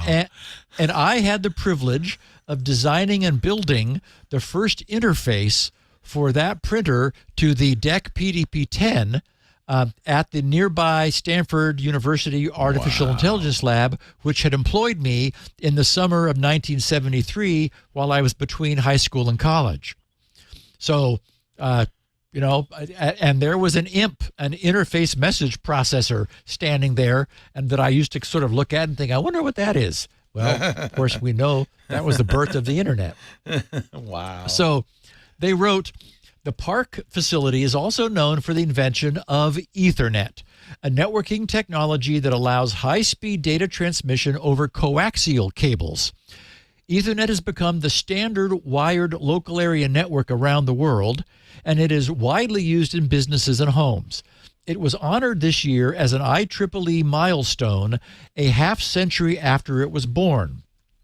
Ethernet's development began in 1973 when Charles P. Thacker, who was working on the design of the Alto computer, envisioned a network that would allow Altos to communicate with each other, as well as with laser printers and with Park's gateway to the ARPANET. Park researcher Robert M. Metcalf, an IEEE fellow, took on the challenge of creating the technology. Metcalf soon was joined by computer scientist David Boggs. And actually, what's not widely known is that the reason he was joined by David is that Bob cut himself badly cutting coax. And so Boggs stood in and did the coax cutting because Metcalf wasn't able to, and they were called, I think, the Boggsy twins because they were spending so much time together. Anyway, here is a picture of those days, and that is, was it this big? It looks like that's it. That's a refrigerator. It's huge. Yes, that's the XGP. Holy crap! I haven't seen one forever. Holy crap is right. Yeah, it stood that tall, and Leo, it had a single continuous roll of paper. Wow. It was about 12. It was about a foot in diameter, and so you'd put this sheet of paper on, in it, and then it would just spool it and then cut it, and when it had a bug and the paper just came rolling out and never got cut. There that was it not is. Good. There's the paper not getting cut. Very cool. Wow. Look at that. Holy cow. Put your hand in there. You're taking your life in your hands. Not good. Wow. Yeah. Very cool. Yeah. So anyway, Metcalf and Boggs, they wrote, had two criteria. The network had to be fast enough to support their laser printer. Oh, wait a minute. And it had to... Wait a minute. Here is a picture of Sale with the XGP in the background. Yes. That's where you were. That's the lab. Yes, I was there. Behind them is something known as the hand-eye table, which is what transfixed me because it was it was robotic cameras and robotic arms. Wow. And we're talking in 1973. Wow. And when you drove up the driveway to Sale, there was a sign that said, "Caution, robot vehicle in operation." Here's the XGP lurking in the corner there. That's exactly where it was located. And there's young Steve Gibson, high school student. I can't quite remember that guy's name in the background. Wow. But he was So That's so that was a cool, PDP-10 on that side, and Yeah. a PDP-6 is behind them. So this is what you wrote the interface on. Wow. Yep. Okay, I'm impressed. And a deck writer. Very cool. Yeah. Anyway. Yeah. I'll send you the links. I was there then. Yep. Okay, so they wrote, Metcalf and Boggs had two criteria. The network had to be fast enough to support their laser printer, and it had to connect hundreds of computers within the same building. The Ethernet design was inspired by the Additive Links online Hawaii area network. Okay, now this is one of those where you come up with a name afterwards. Additive Links online Hawaii area network. Oh, aloha. Aloha Net. That's right. It was a radio-based system at the University of Hawaii. Now, again, we're talking in the early 70s. Computers transmitted packets prefaced by the addresses of the recipients over a shared channel as soon as they had information to send. If two messages collided, the computers that had sent them would wait a random interval and try again. And as we know, this is exactly the way today's Ethernet operates. The brilliance of Bob's original conception was its simplicity. Essentially, an Ethernet network is a big party line to which everyone is attached. Anyone who wishes to talk on the line first listens to be sure the line is clear, that no one is currently talking. If so, the party who wishes to talk just does so. But since two waiting parties might start talking at exactly the same time, anyone who is talking is also listening to the same communal party line to detect any collision of their message with someone else's. The abbreviation that's been given to this is this little bit of brilliance is CSMA-CD, which stands for Carrier Sense Multiple Access with Collision Detection. As the IEEE article noted, when two or more talkers detect that their message had collided with someone else's, they would each pick a back-off interval at random and wait again before trying. Now, this is somewhat similar when you think about it to the way the internet itself operates, where, and this is the key, where the guarantees for delivery were almost counterintuitively softened by deliberate design, like the internet's deliberate lack of any guarantee that a packet sent would ever reach its destination. But the somewhat surprising result of these approaches was that the creation of quite robust networking systems occurred because the assumption of failure was deliberately designed into the system as part of the solution. Yeah. We can make it more robust as long as you don't guarantee success. By designing failure into it. Yeah. That is, it was so cool. Yeah, so brilliant. Okay, so now at the same time, one of the obvious problems with this freewheeling system is congestion. The collision and random retry solution is very clever, and it works terrifically so long as the overhead from collisions and retries does not become too great, since none of that represents a successful use of the bandwidth. As a consequence, the Ethernet does suffer from one fatal flaw known as congestion collapse. Ethernet does not degrade gracefully under too great a load. It collapses as everyone is trying and failing to get their message through without collision. There is, however, one simple solution to this. Simply provide more bandwidth, which is what we've been doing ever since. Continuing with what the IEEE wrote, they said, Metcalf outlined his proposal, then called the Alto Aloha Network, in a now famous memo to his colleagues. Using coaxial cables rather than radio waves would allow faster transmission of data and limit interference. The cables also meant that users could join or exit the network without having to shut off the entire system.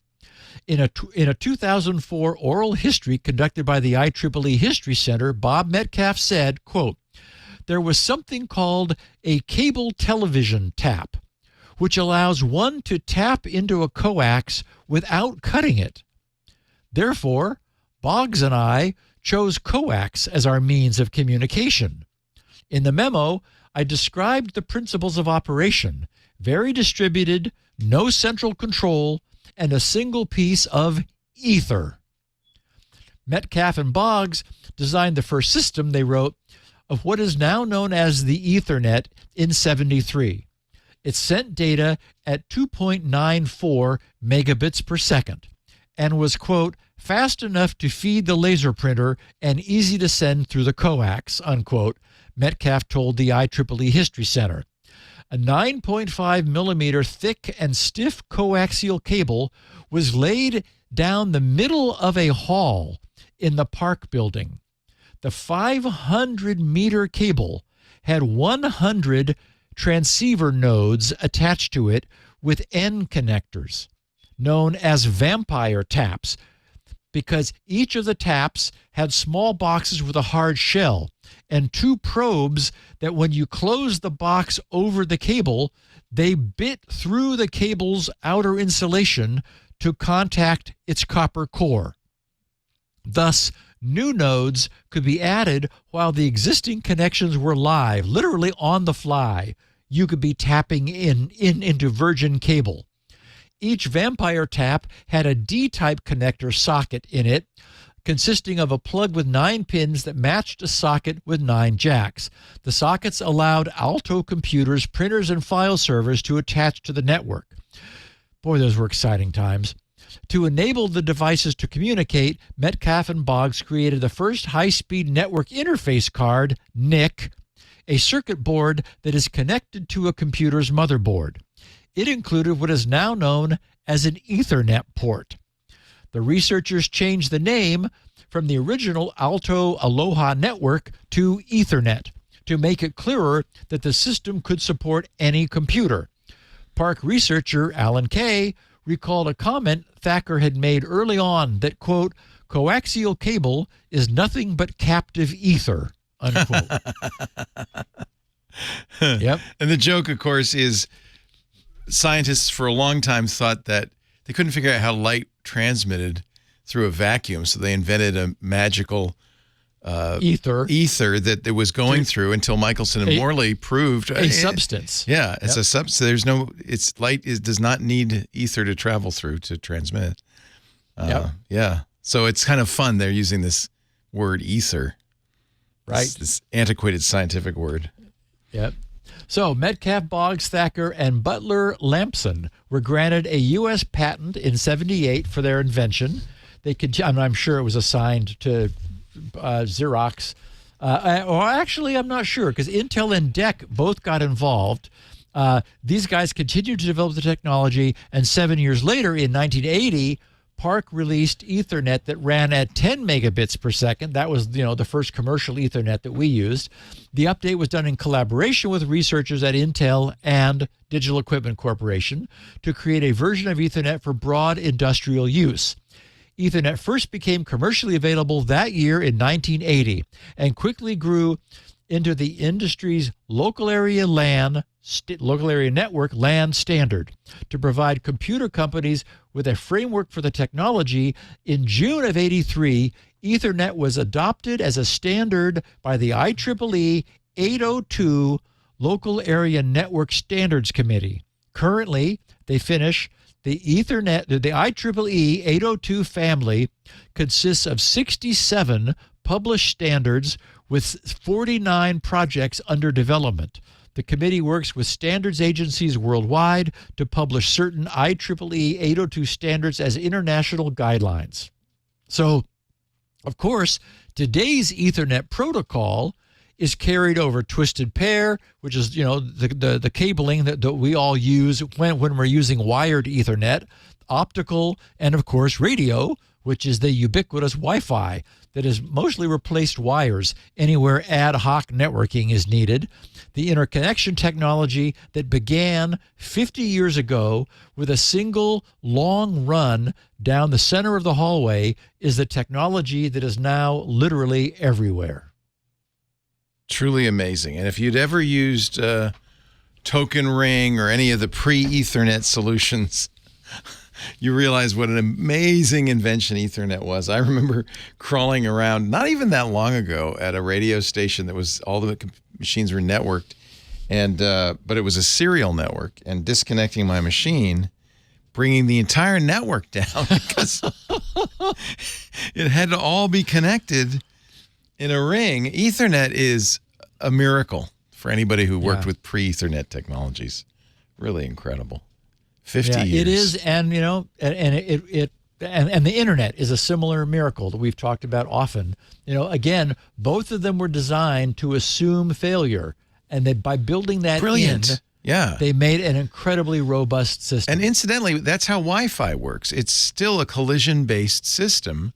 Yep. And it just works. It's just brilliant.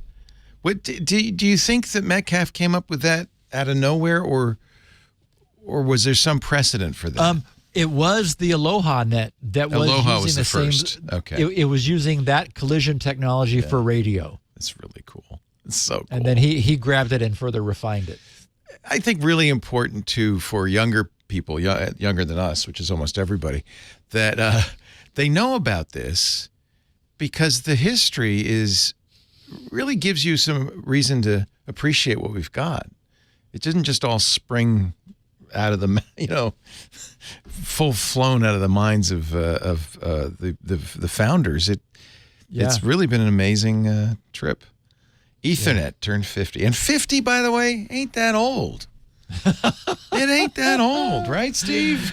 That's right. I had products when I was 20 years old when it was being born. Exactly.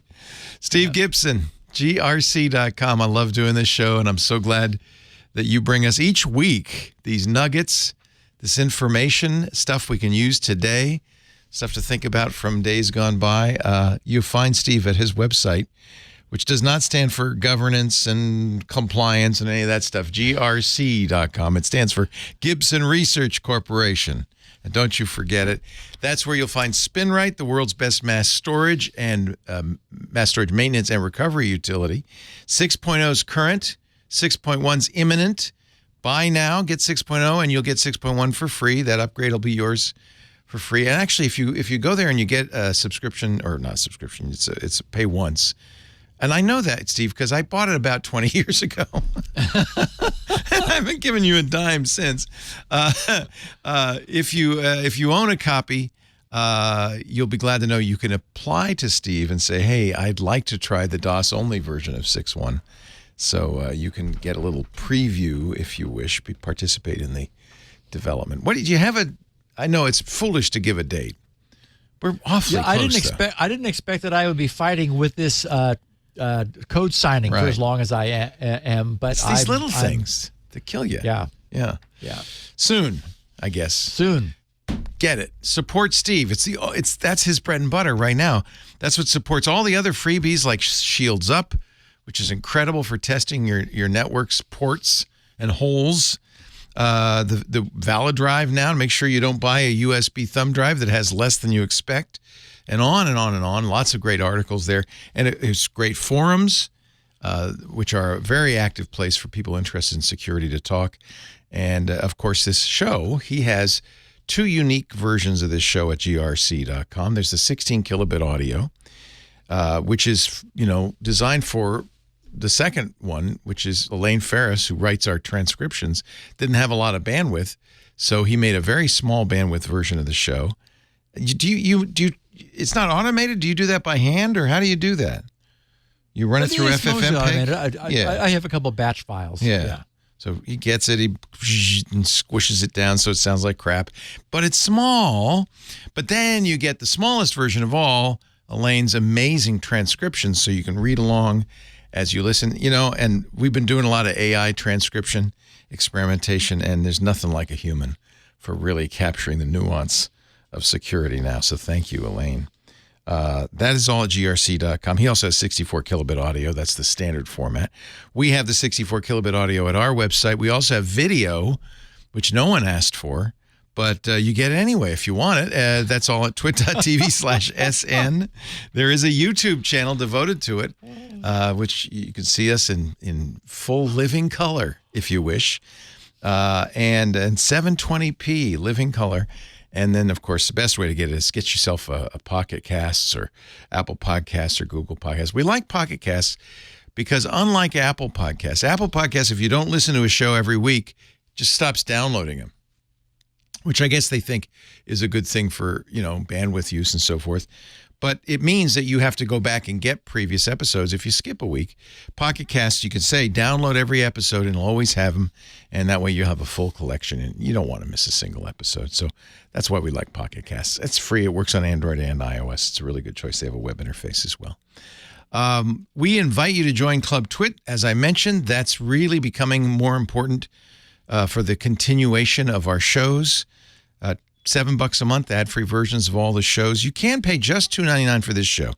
And there are several hundred people who just pay $2.99 just because they want to hear Security Now without ads.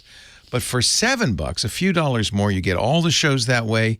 You get additional shows we don't put out in public. You get the Discord, which is a great place to hang, the live stream, and on and on and on. We are continuing to live stream contrary to previous advisements. On YouTube, once any show begins, we will press the button and put it out on youtube.com/twit. There'll be a live stream. If you subscribe to that, by the way, you'll get a notification. You can turn on notifications, hit the bell, and you'll get the notifications when we go live. But it's right at the beginning of each show, so you can watch us do it live on YouTube, or, of course, in the Discord. If you're not yet a Club TWiT member, it would really be doing me a big favor, and Steve and all of us a big favor if you become a member. Go to twit.tv/clubtwit, and thank you for that. We do the show Tuesdays right after Mac Break Weekly, so that usually means around 2 p.m. Pacific, 5 p.m. Eastern, 2200 UTC. Live, again, is on YouTube only now. That's the new thing, youtube.com/twit. And again, after the fact, you can always get it as a podcast, which is how 99% of people listen. Steve, thank you so much. I wish you a wonderful Thanksgiving. You're going to have... Not going to see you next week, but we will see you for the 1st of December. I'll see you in December. Podcast in December. Yeah. Next week, I will be off on a retreat without any technology at all. And I know some big story is going to break, and I'm going to come out of retreat and go, what happened? So we'll talk about it in 2 weeks. Should be fun. Ant will be sitting in for me next week on Security Now. Okay. See you then. Cool. Bye, Steve. Thanks, buddy. Bye. It's midweek, and you really want to know even more about the world of technology. So you should check out Tech News Weekly, the show where we talk to and about the people making and breaking the tech news. It's the biggest news. We talk with the people writing the stories that you're probably reading. We also talk between ourselves about the stories that are getting us even more excited about tech news this week. So if you're excited, well, then join us. Head to twit.tv/TNW to subscribe. Security Now.